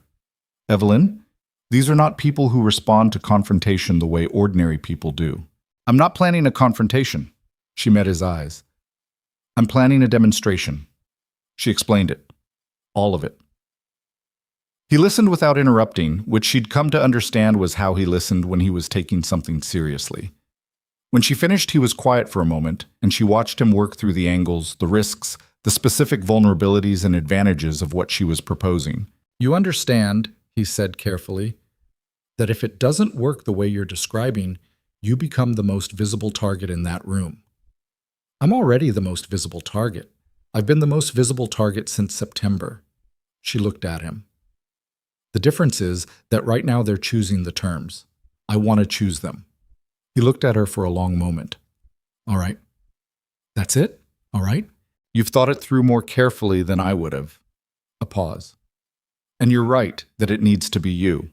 If I move against Holt directly, I become the aggressor. He has lawyers and a narrative ready, but if you—" He stopped. "If I walk into that room on my own 2 feet and say what's true," she said, "then nobody can frame it as Damien Vescari threatening anyone." "Yes," he said. "That's the part I wouldn't have asked you to do." "I know," she said. "That's why I'm the one offering." The night before the gala, she didn't sleep. She lay in the dark of her apartment and stared at the ceiling and ran the plan through her mind the way she ran patterns through her mind before cutting, checking every edge, every seam allowance, every place where 2 pieces of fabric met and had to hold. She had been making things hold together her whole life. She knew how to read the places where structure failed. She got up at 4 and went down to the workroom and turned on the lamp at the cutting table and sat for a while in the quiet. The dress she'd made for tomorrow was hanging on the dress form in the corner. Navy blue wool crepe, simple, structured, with a neckline that was direct without being aggressive. She'd made it in 2 days because she knew how to work fast when she had to. and because making it had given her something to do with her hands during the 4 days of planning when her hands had needed to be doing something. She looked at the dress for a long time. Then she picked up her phone and called Damien. He answered on the first ring. She understood from that he wasn't sleeping either. "I need to ask you something," she said, "and I need you to answer it straight, not managed." Ask. "Is there any part of this plan that requires something bad to happen to me for it to work? Any version of this where I'm better to you as a victim than as whatever I am when I'm standing on my own?" A silence, long enough that she sat with the full weight of having asked it. "No," he said. "If anything happens to you in that room, the plan fails, because the plan depends on you walking out the other side intact and on your own terms." A pause. "And because I'm not built to function with something happening to you. I've tried to be honest with myself about that." She breathed out. "Okay. Okay? I just needed to know." A silence between them that was not uncomfortable. "Evelyn, you don't have to do this." "Yes, I do," she said. "Not for you. I need to do this for me. I need to be the person who walked into that room, not the person who was protected from it." He was quiet for a moment. "I know," he said. "Then stop trying to talk me out of it." "I'm not trying to talk you out of it. You're doing the voice." A pause. "What voice?" "The voice where you are choosing each word carefully so I can't see what you're thinking." She looked at the dress on the form. "Just talk to me like a person." He was quiet for a moment. Then something in the quality of his voice changed, relaxed fractionally, became the version of his voice that she'd heard a few times in the green chair late in the evening when he'd stopped performing the careful version of himself. "I'm scared," he said. "I don't say that. I don't have a lot of practice with it, but that's what it is." She sat with it. "Me too," she said. They stayed on the line for a while without talking, and eventually she went back upstairs and lay down in the dark, and this time, sometime before the sky started to pale at the window, she slept. The Castellan Hotel looked the same. Of course it did. It was stone and iron and brass, and it had been standing since 1921, and it was not going to look different because Evelyn Hart was approaching it with her shoulders back and a navy dress under her coat and her hair done by someone who knew what they were doing, which she had allowed Damien's assistant Clara to arrange because she was practical and she had larger things to be rigid about. Ramirez was in a car at the corner. 3 other people she'd learned to recognize over the past week were distributed in ways she couldn't see but knew were there. The plan was in motion in other directions too. Damien had made calls, called in things she didn't have the vocabulary for yet, arrangements she understood in outline and trusted in specificity. She pushed through the brass door alone. The lobby was the same, the marble, the warm light, the particular hum of a full event building toward its own momentum. She checked her coat. She straightened the dress. She walked toward the ballroom, and she didn't look at anything but where she was going. Vanessa found her before she'd been in the room 4 minutes. She appeared at Evelyn's shoulder with a champagne flute and a smile that was so perfectly calibrated that anyone watching would have seen warmth. "Evie? I didn't know you were coming." "I know you didn't." Evelyn kept her voice level. "We need to talk." A flicker, brief. "Of course. Let me just... Now, Vanessa." She said it quietly. The way she said things she meant.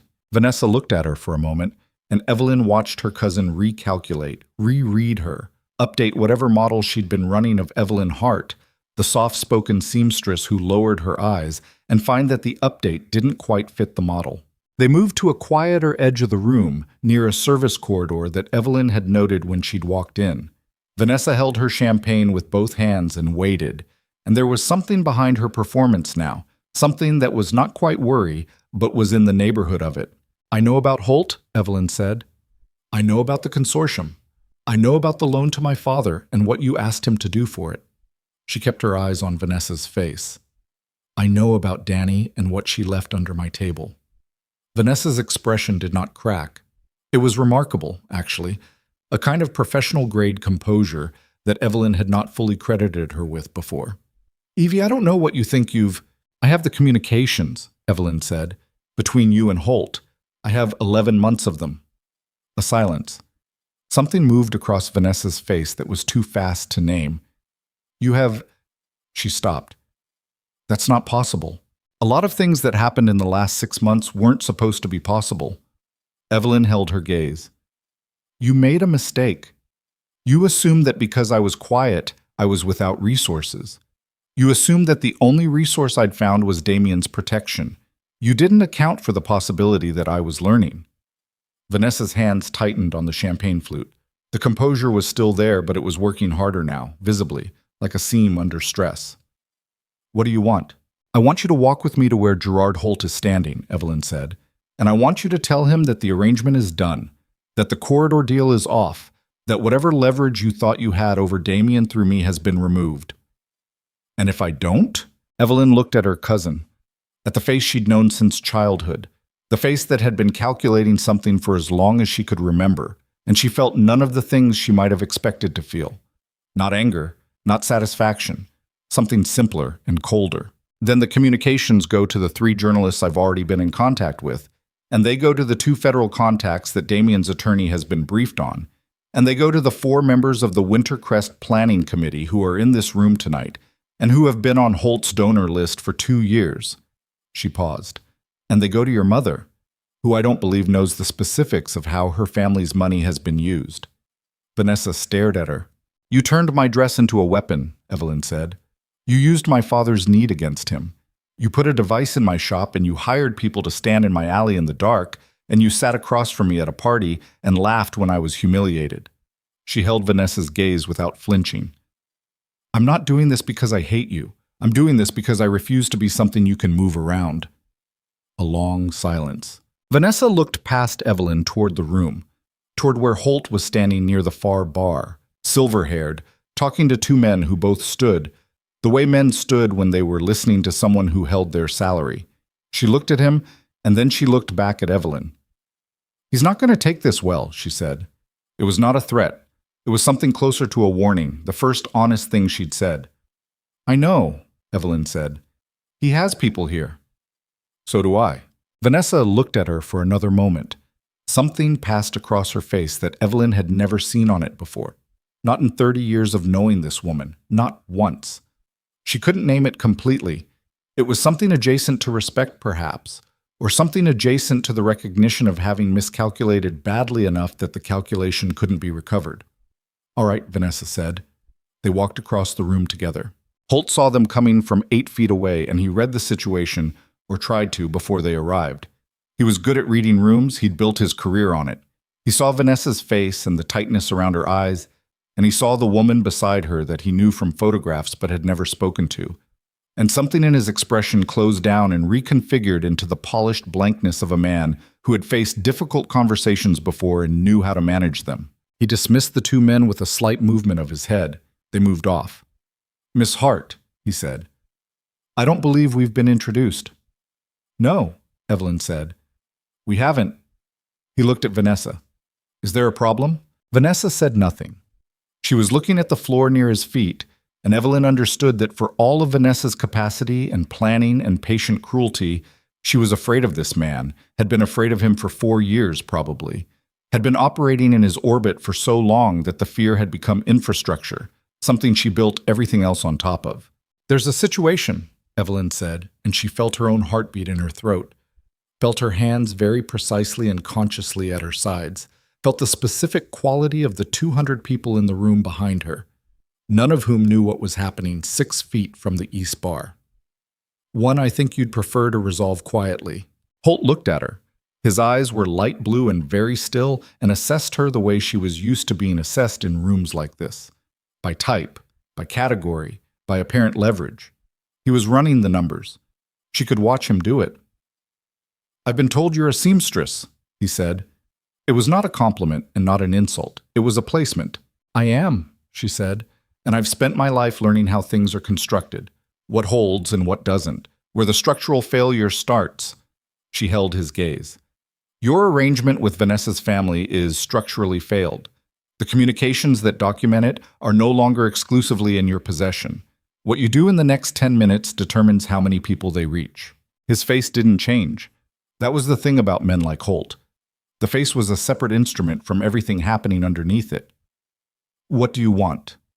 The corridor project ends. The properties remain as they are.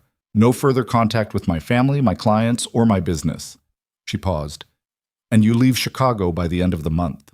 Something moved in his eyes. Not fear. She didn't think it was fear. Not yet. Calculation. Still, rapid and precise.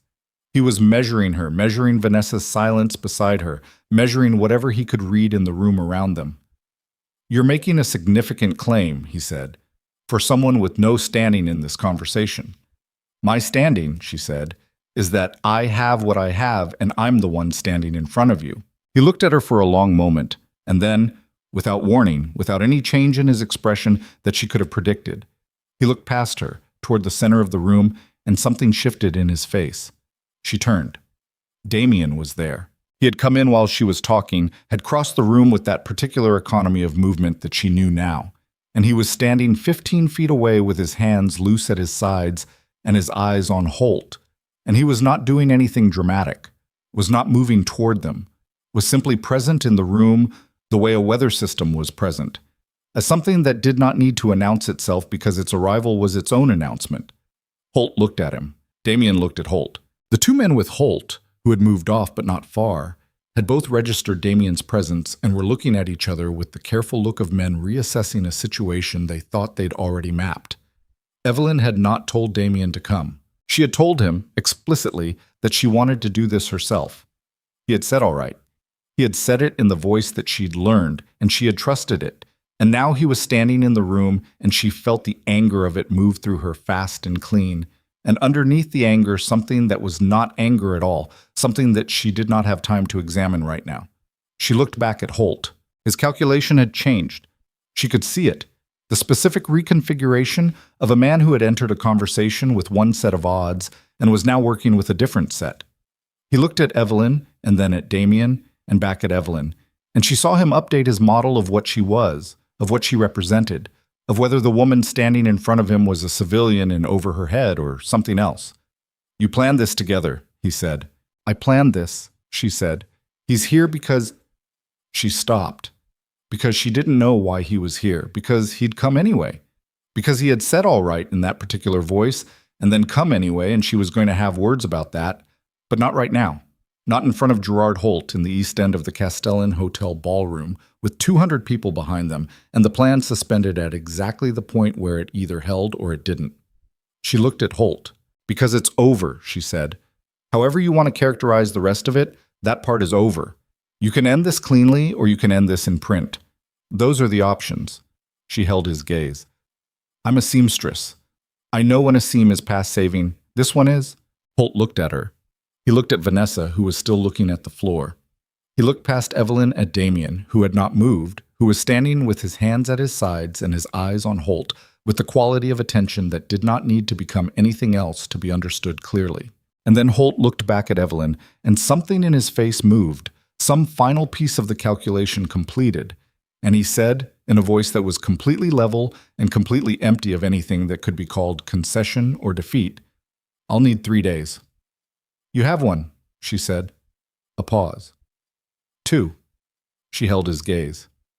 Done. He picked up his drink from the bar behind him, turned, and walked away. Not fast. Not slowly. The walk of a man who was leaving on his own terms even when he was not. The two men near the edge of the room followed him at a distance. Vanessa exhaled. It was the smallest sound, barely audible, the sound of something that had been held for a very long time, releasing without permission. She didn't look at Evelyn. She set her champagne flute on the nearest surface and walked in the opposite direction from Holt toward the far end of the room. And Evelyn watched her go and felt the particular exhaustion of a confrontation that had gone right and left her empty rather than relieved. She turned around. Damien was still standing where he'd been. Closer now. The 15 feet had reduced to 5 while she wasn't measuring it. He was looking at her with the steady, unreadable look that she had, over 6 weeks, begun to read with some accuracy. I told you I was doing this alone, she said. Yes, he said. You came anyway. Yes. She looked at him. Her heart was still running fast, the adrenaline of the last 4 minutes still burning through her in a way that made her hands want to shake, which she was not going to allow them to do. Why? He held her gaze. Because I told you I'd changed, he said, And I came here with every intention of staying in the car. And I stayed in the car for 6 minutes, and then I came inside anyway. And I know that's not what you wanted, and I know what it looks like." He paused. "I'm not going to dress it up. I couldn't stay in the car." She looked at him for a long moment, at the broken jaw and the still, careful eyes, and the man who had been trying, she believed, with everything that was honest in him, to be different than he was built to be, and had failed at the specific moment when it cost him most to fail. "We need to talk about that," she said. "I know. Not here. No."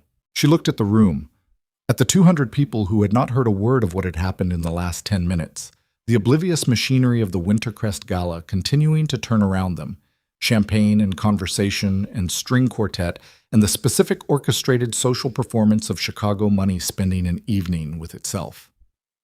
She looked at the bar where Holt had stood. She looked at the direction Vanessa had walked. She looked at Damien. "There's one more thing I need to do first," she said. He waited. She turned and walked toward the center of the room, toward the cluster of people that included the silver-haired woman named Helena Marsh, who was on the Arts Council Acquisition Committee and who had watched Evelyn's dress fail 4 weeks ago with the expression of someone who did not intend to involve themselves. Toward Petra and Margot, who were standing near the floral arrangement talking to 2 men in dark suits. Toward the center of the same room that had watched her hold her dress closed and flush with humiliation and walk away. She had not raised her voice in the East End of the Castellan Hotel with Gerard Holt. She had not performed. She had not made a scene. She had simply said what was true, quietly and with precision, and waited for it to land. She intended to do the same thing here. Helena Marsh turned as she approached, and recognition moved across her face, and Evelyn saw the subtle social readjustment, the recalibration of what category to place this woman in, given that she had arrived beside Damien Viscari and walked the room with his attention tracking her and had apparently just concluded a private conversation with Gerard Holt that had resulted in Holt leaving the bar. "Miss Hart," Helena said. There was a question in it. "Mrs. Marsh." Evelyn stopped in front of her, steady, unhurried. "We met briefly at the last event. I wanted to introduce myself properly. I design and produce custom clothing, evening wear, tailored professional pieces. I have several clients on the Arts Council already." She met Helena's eyes directly. "I think my work would be relevant to the committee's wardrobe needs for next season's events." Helena looked at her. "I remember you," she said. "From last time." "I know," Evelyn said, a beat. Helena looked at Evelyn, at the navy dress, the composed face, the hands that were not shaking. And then she said, "Could you send me a portfolio? I'd like to see your range." "Absolutely," Evelyn said. She produced a card from the small clutch she carried, the card she'd printed 2 days ago in anticipation of this specific moment. She held it out, and Helena Marsh took it. Petra had turned from her conversation and was watching them. Margot, too. Evelyn looked at both of them, briefly and without expression, and then she turned and walked back across the room. Damien fell into step beside her as she reached the edge of the crowd. They walked toward the lobby together in silence, and the room moved around them. The conversation, and the music, and the particular warm noise of a gathering that would never know how much had just changed in its margins. And Evelyn kept her spine straight and her chin level and did not look at anyone except the door. In the lobby, she stopped.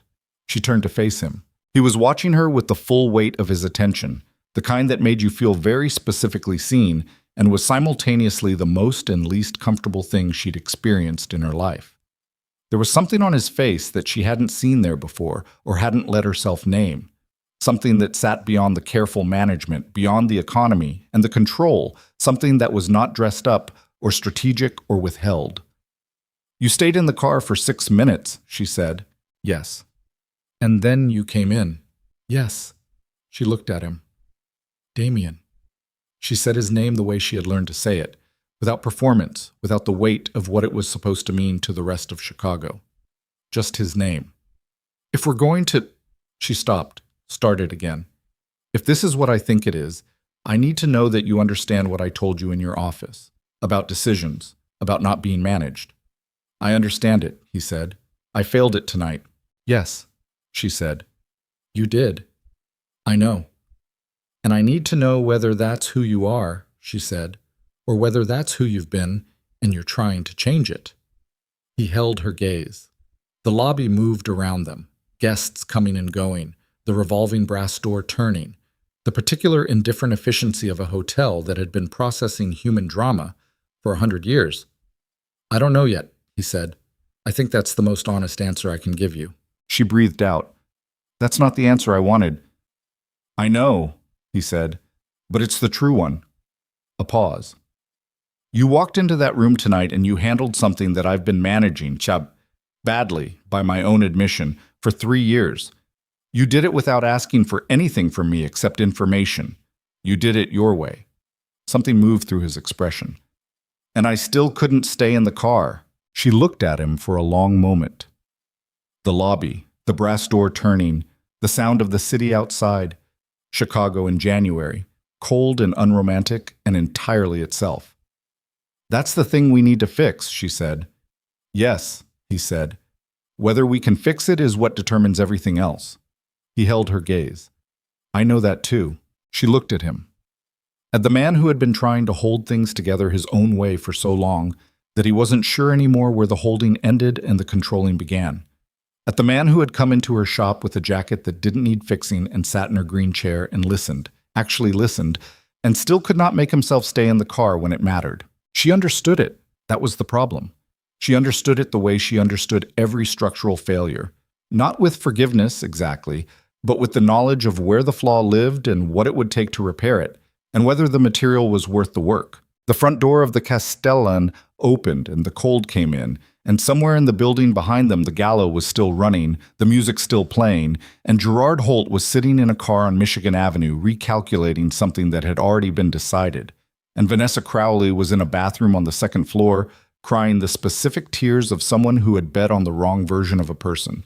And in a workroom in Logan Square, there was a dress form wearing nothing, because the dress this form had been wearing was now on the body of a woman standing in a hotel lobby looking at a man who had come in from the cold when she'd asked him to stay outside, and she was deciding something. She decided it. Come to the shop tomorrow, she said. Not to fix something, not with a reason, just come. He looked at her. All right. And we're going to talk, the real version. Yes, he said. She nodded once. She turned and walked through the brass door into the Chicago cold, and she did not look back, and the door turned behind her, and the city received her the way it always had. Without ceremony, without acknowledgement, with the complete indifference of a place that had been here long before her and would be here long after, and which did not particularly care what she had just survived. She pulled her coat tighter and walked toward the car that was waiting at the corner, and she breathed the cold air in and let it move through her.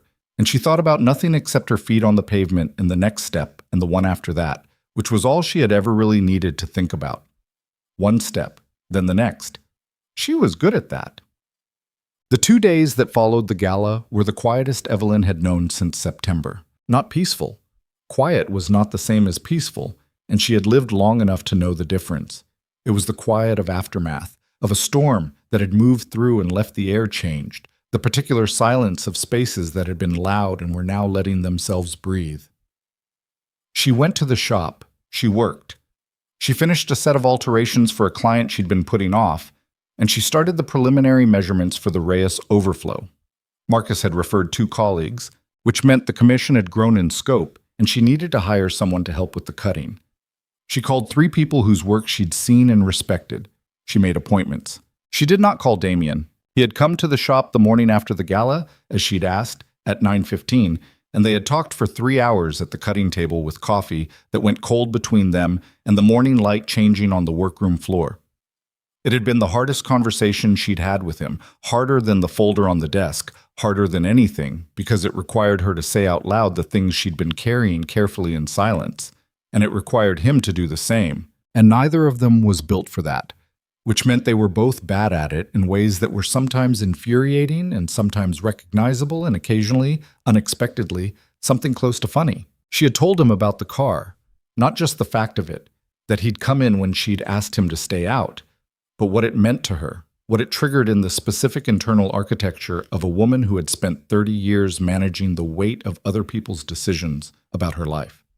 She said it clearly, and without softening it, because she had decided that if this was worth anything, it was worth the discomfort of honesty. He had listened, all the way through. He had not argued or explained or reframed.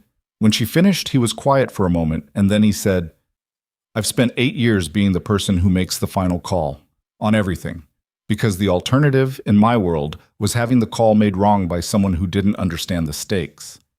I don't know how to turn that off. I don't know if I can turn it off, but I know that what I did last night was wrong." He paused. "Not tactically. Wrong for you, and those are different." She had looked at him. "Yes," she said. "They are." "I'm going to do it again," he said. "I want to be honest about that. I'm going to feel the impulse, and sometimes I'm going to act on it before I've thought it through. I don't think I can promise you I won't." "Then what can you promise me?" He held her gaze. "That I'll tell you when I do. That I won't dress it up or manage the framing. That I'll come back every time and say, 'I did this thing and it was wrong,' and let you decide what that's worth." She sat with that for a long moment, with the particular weight of a promise that was not everything she wanted and was also, she recognized, more honest than most promises she'd been given in her life. "That's enough to work with," she said finally. "Is it?" "I said it's enough to work with. I didn't say it was enough." She looked at the cooling coffee. "It means we're not done. It means we keep going and we see what we build." He was quiet. "All right. And Damien," she met his eyes, "the next time you feel the impulse to come through a door I've asked you to stay outside of, I want you to wait 60 seconds. Not 6 minutes, just 60 seconds. And ask yourself whether you're coming in for me or for you." He held her gaze. Something moved through his expression, and she watched it move, and she saw that the question had landed somewhere real. 60 seconds, he said. "Yes. I can do 60 seconds." She picked up her coffee and found it cold and drank it anyway. "Good," she said. "Now let me tell you about the Reyes overflow because I need to hire someone and I want your opinion on the liability structure of bringing on a part-time cutter." He looked at her for a moment with something that was, she was fairly certain, the closest thing to startled she had ever seen on his face. Then it settled into something warmer and more ordinary. "I don't know anything about hiring cutters." "I know, but you know about liability structures." "That's true." "Then be useful," she said, and reached for a pad of paper, and the morning moved on. Yet, the news about Gerard Holt came on a Thursday, 11 days after the gala. It came through Damien's attorney first, in the form of a brief message that Clara relayed to Evelyn's phone at 8 in the morning. The corridor project had been formally withdrawn from the City Development Registry. 3 of the holding companies under the consortium umbrella had filed dissolution paperwork.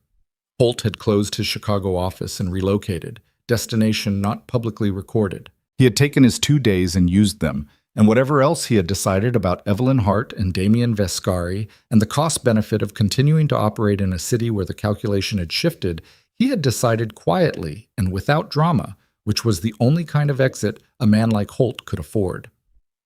Evelyn read the message while she was opening the shop and then put her phone in her pocket and unlocked the front door and turned on the lights. She stood in the middle of her workroom, in the morning, quiet, and breathed. The fabric was on the shelves where it always was. The thread was organized by color the way she'd organized it for 4 years. The dress form in the corner wore the muslin toile she'd started for a new commission yesterday, rough-pinned and unfinished, waiting for her hands. The smell of the shop was the smell of her life, clean fabric and machine oil, and the faint chemical note of the iron that she always forgot to unplug at night. She went to the iron and unplugged it. She started work. "Basima." Vanessa called at noon.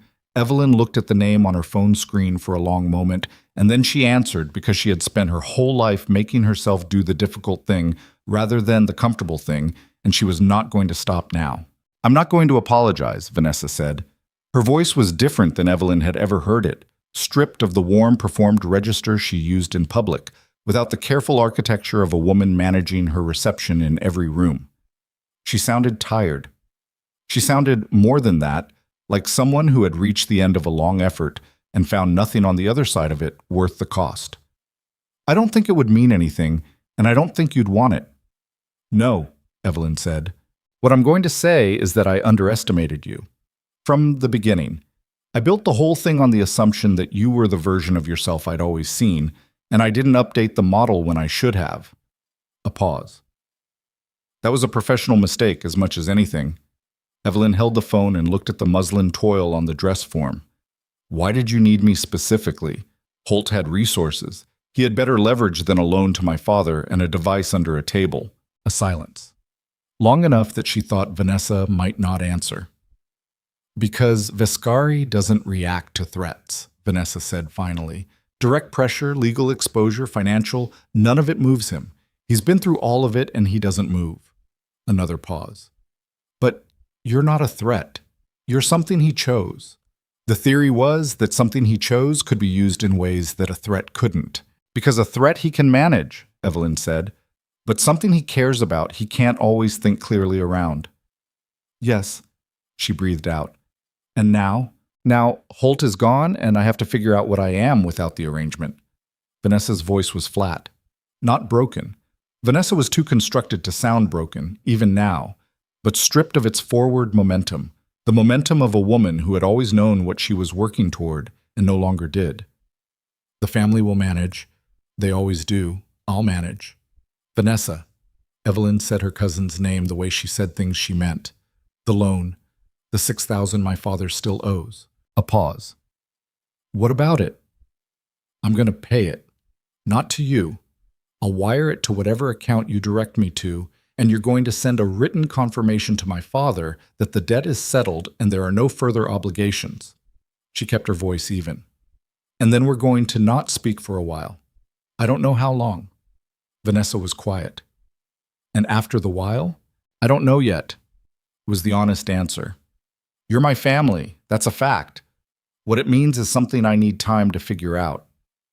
Another silence. All right, Vanessa said. She said it the way people said things when they were out of arguments, when they had reached the place where the only thing left was acceptance. And Evelyn recognized it because she had been in that place herself, more than once, and she knew what it cost. Vanessa, she paused. I'm not the person you built your plan around. I haven't been for a while. I think you know that. A long silence. I know, Vanessa said. I knew it that night in the lobby when you came back into the ballroom. A pause that felt like something being set down. I just didn't adjust. They said goodbye without warmth and without performance, which was the most honest goodbye they'd exchanged in 30 years. Evelyn hung up and stood at the cutting table and was quiet for a moment. Then she picked up the muslin toil from the dress form and got to work. The $6,000 went out of her account 3 days later. The confirmation came to her father's email the same afternoon. She had asked for it to come to him directly, and it did, and he called her that evening and was quiet on the phone in the way he was quiet when he was trying not to make the emotion bigger than it needed to be. You didn't have to do that, he said. Yes, I did, she said. You would have carried it. Evie, Dad. She sat in this kitchen with her tea. You built something for me. For 20 years you kept the lights on and you got up every morning and you didn't complain and you didn't ask me to carry more than I could. I can pay $6,000. She paused. Let me. He was quiet for a long time. You're too much like your mother, he said. You keep saying that. It keeps being true. She smiled alone in her kitchen in the way you smiled at things that were simultaneously painful and exactly right. How's the building? He talked for 20 minutes about the maintenance work. A heating system on the 7th floor that had been bypassed incorrectly for 3 years and was now finally done right. A lobby renovation the management was considering. A tenant on the 4th floor who kept jamming the freight elevator.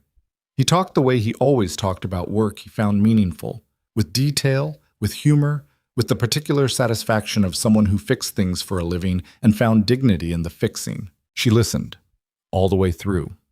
She did not check her phone or make notes or do anything except sit with her tea and listen to her father talk about work he was good at. When he finally wound down, she said, I love you, Dad. He said, I know. I love you too. And then, after a pause, this man, Vescari. She waited. He's not a simple thing to be involved with. No, she said. You know what he is. Yes, and I'm thinking clearly, she said. I'm not mistaking the difficulty of it for a reason to stop. I'm not pretending it's simple. A pause. He's not simple. Neither am I. We're figuring out if that's workable. Her father was quiet. Your mother had a phrase for this kind of thing. I know. You've told me. Tell me you remember it. She smiled again. She said the only question that matters is whether the person makes you more yourself or less. Yes. A pause. Does he? She thought about it.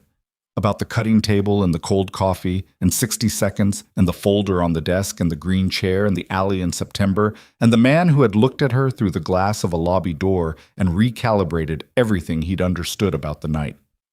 More, she said. I think more. It's early.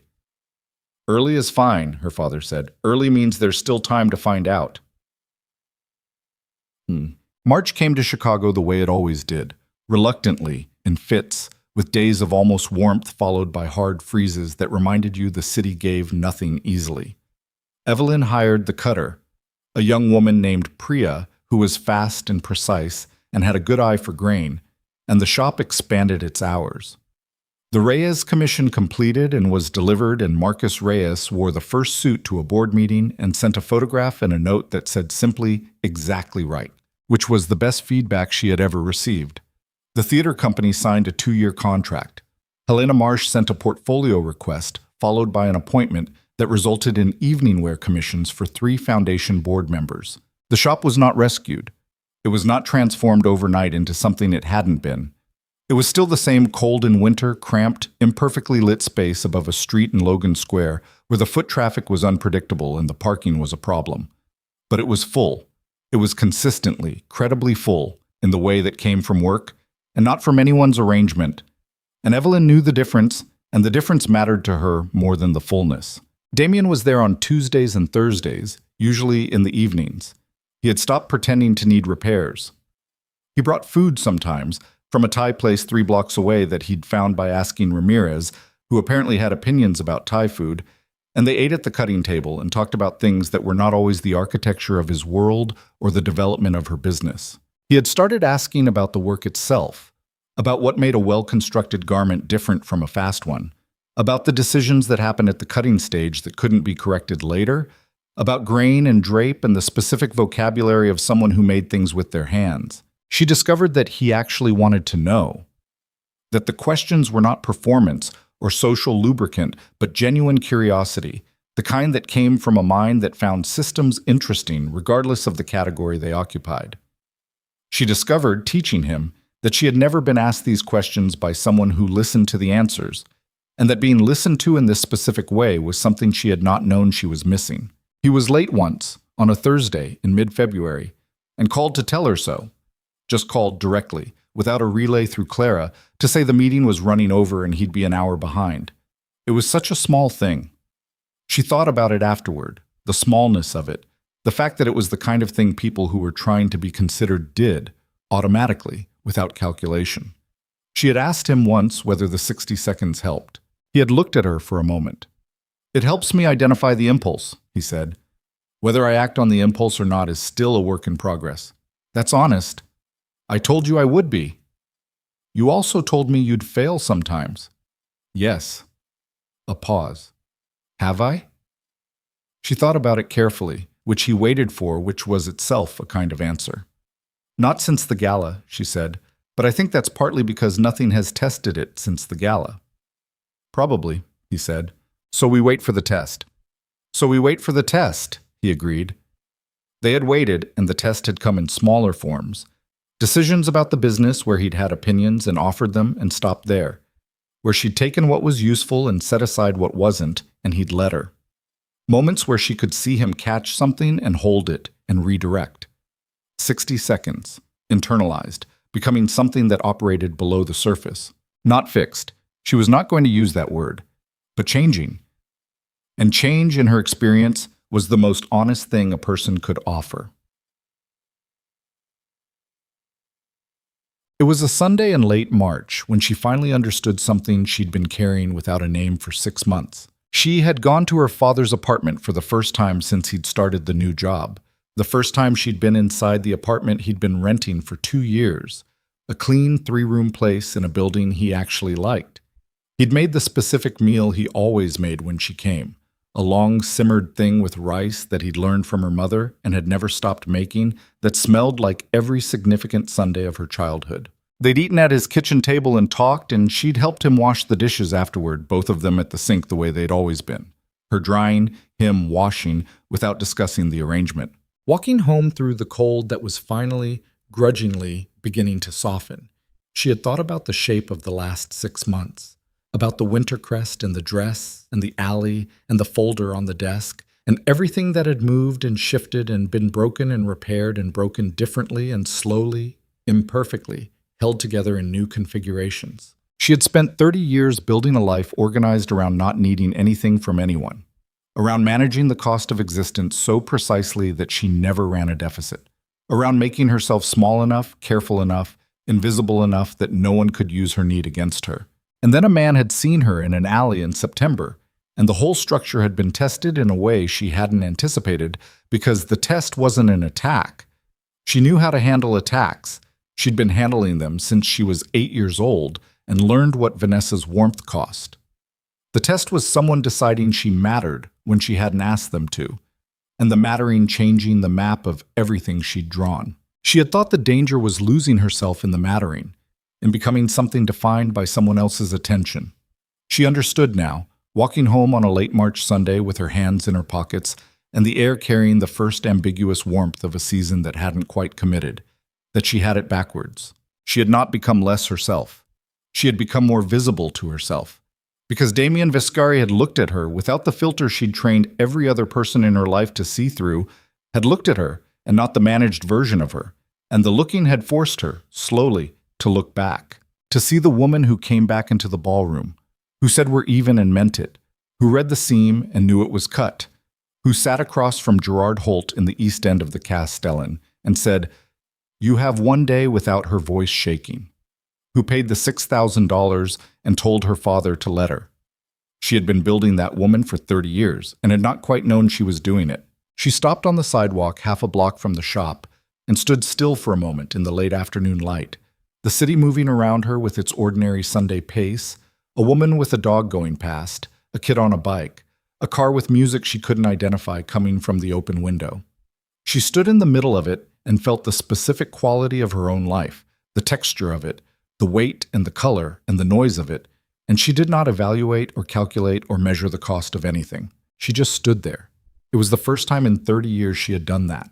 After a moment, she started walking again, toward the shop, toward the light she could see in the window because she'd left it on when she'd gone out this morning, the small yellow rectangle of it against the early evening dark.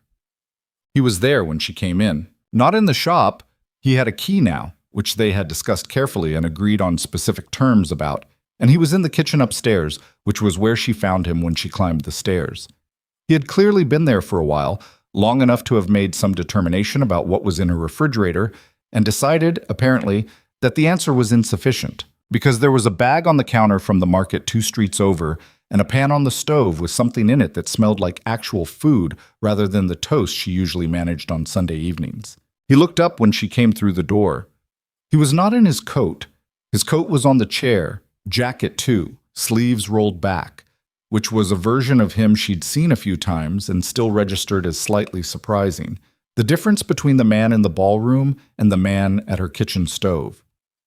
"You were at your father's," he said. Not a question. "Yes." She set her bag down. "How long have you been here?" "Hour." The soup needed time. He looked at the pan. "I don't actually know how to make soup. I followed a website." She looked at the pan, at the approximation of something that was not quite soup, but was making a creditable effort. Did the website help? It gave me instructions.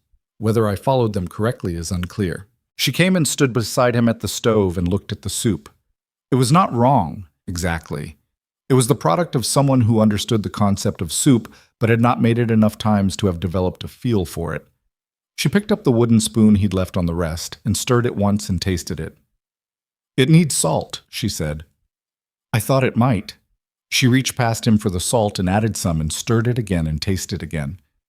"Better. It needs another 10 minutes." "All right."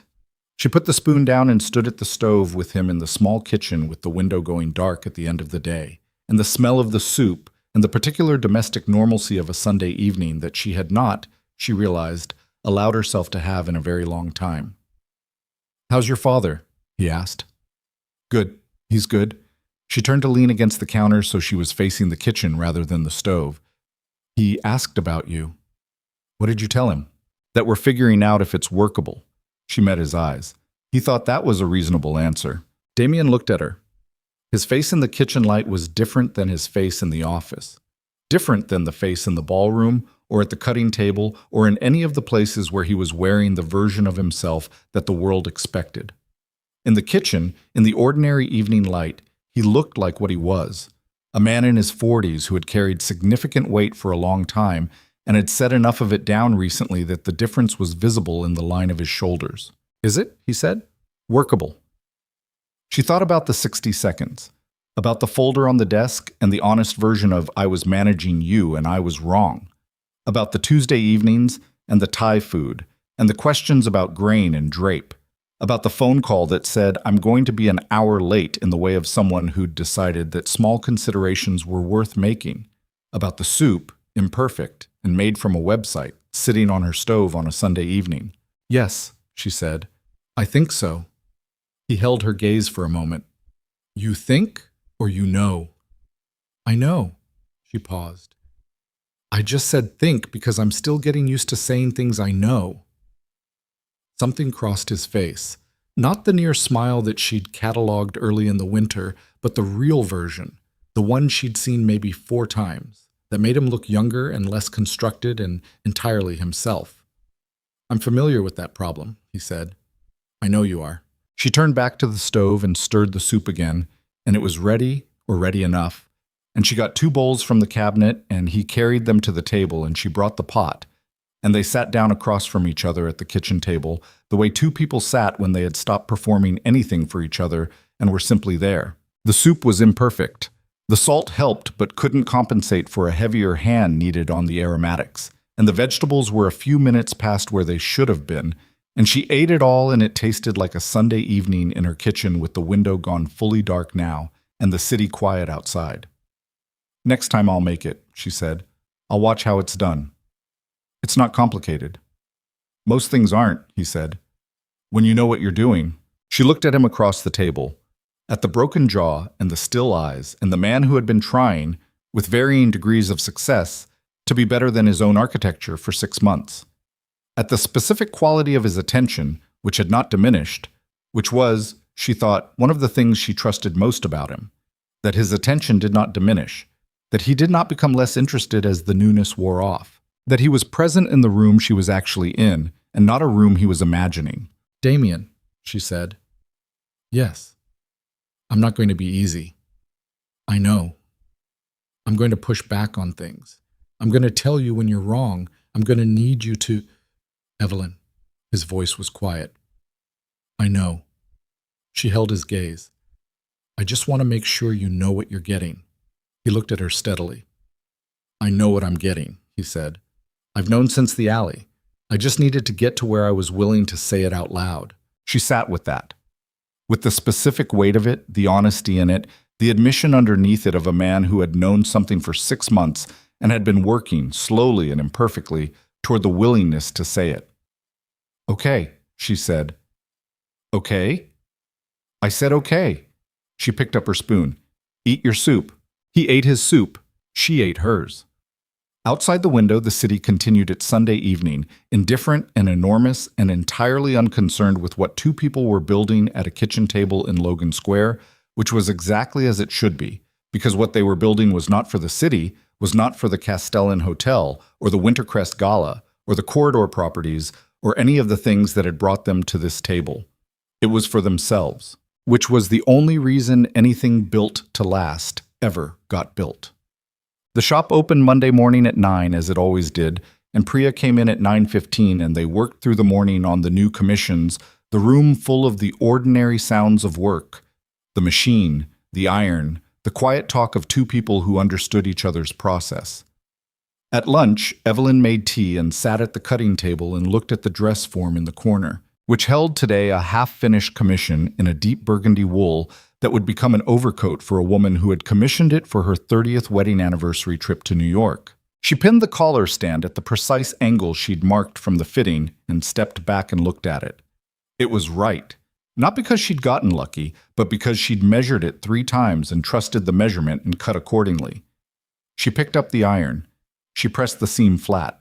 Outside the shop window, Chicago was doing what Chicago did in late March, making no promises, offering no guarantees, presenting itself on its own terms, and waiting to see who would stay. The street was wet from overnight rain, the sky carrying the flat gray of a day that hadn't decided whether it wanted to be spring yet. She worked through the afternoon. At 4:15, her phone showed a message from Damien. Meeting ran over, hour. She looked at the message, at the simple direct fact of it. The 60 seconds, becoming something that didn't need counting anymore because it had become a different kind of instinct. She typed back, "Soup's better the second day."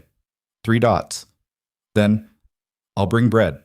She set the phone down and picked up the iron and pressed the next seam flat. And the shop was quiet around her, and the afternoon light came through the window at its familiar angle, and the work was there in her hands where it had always been, and she was exactly where she was, which was enough. Which had always been enough. She just hadn't known how to let it be, until now. Fade out.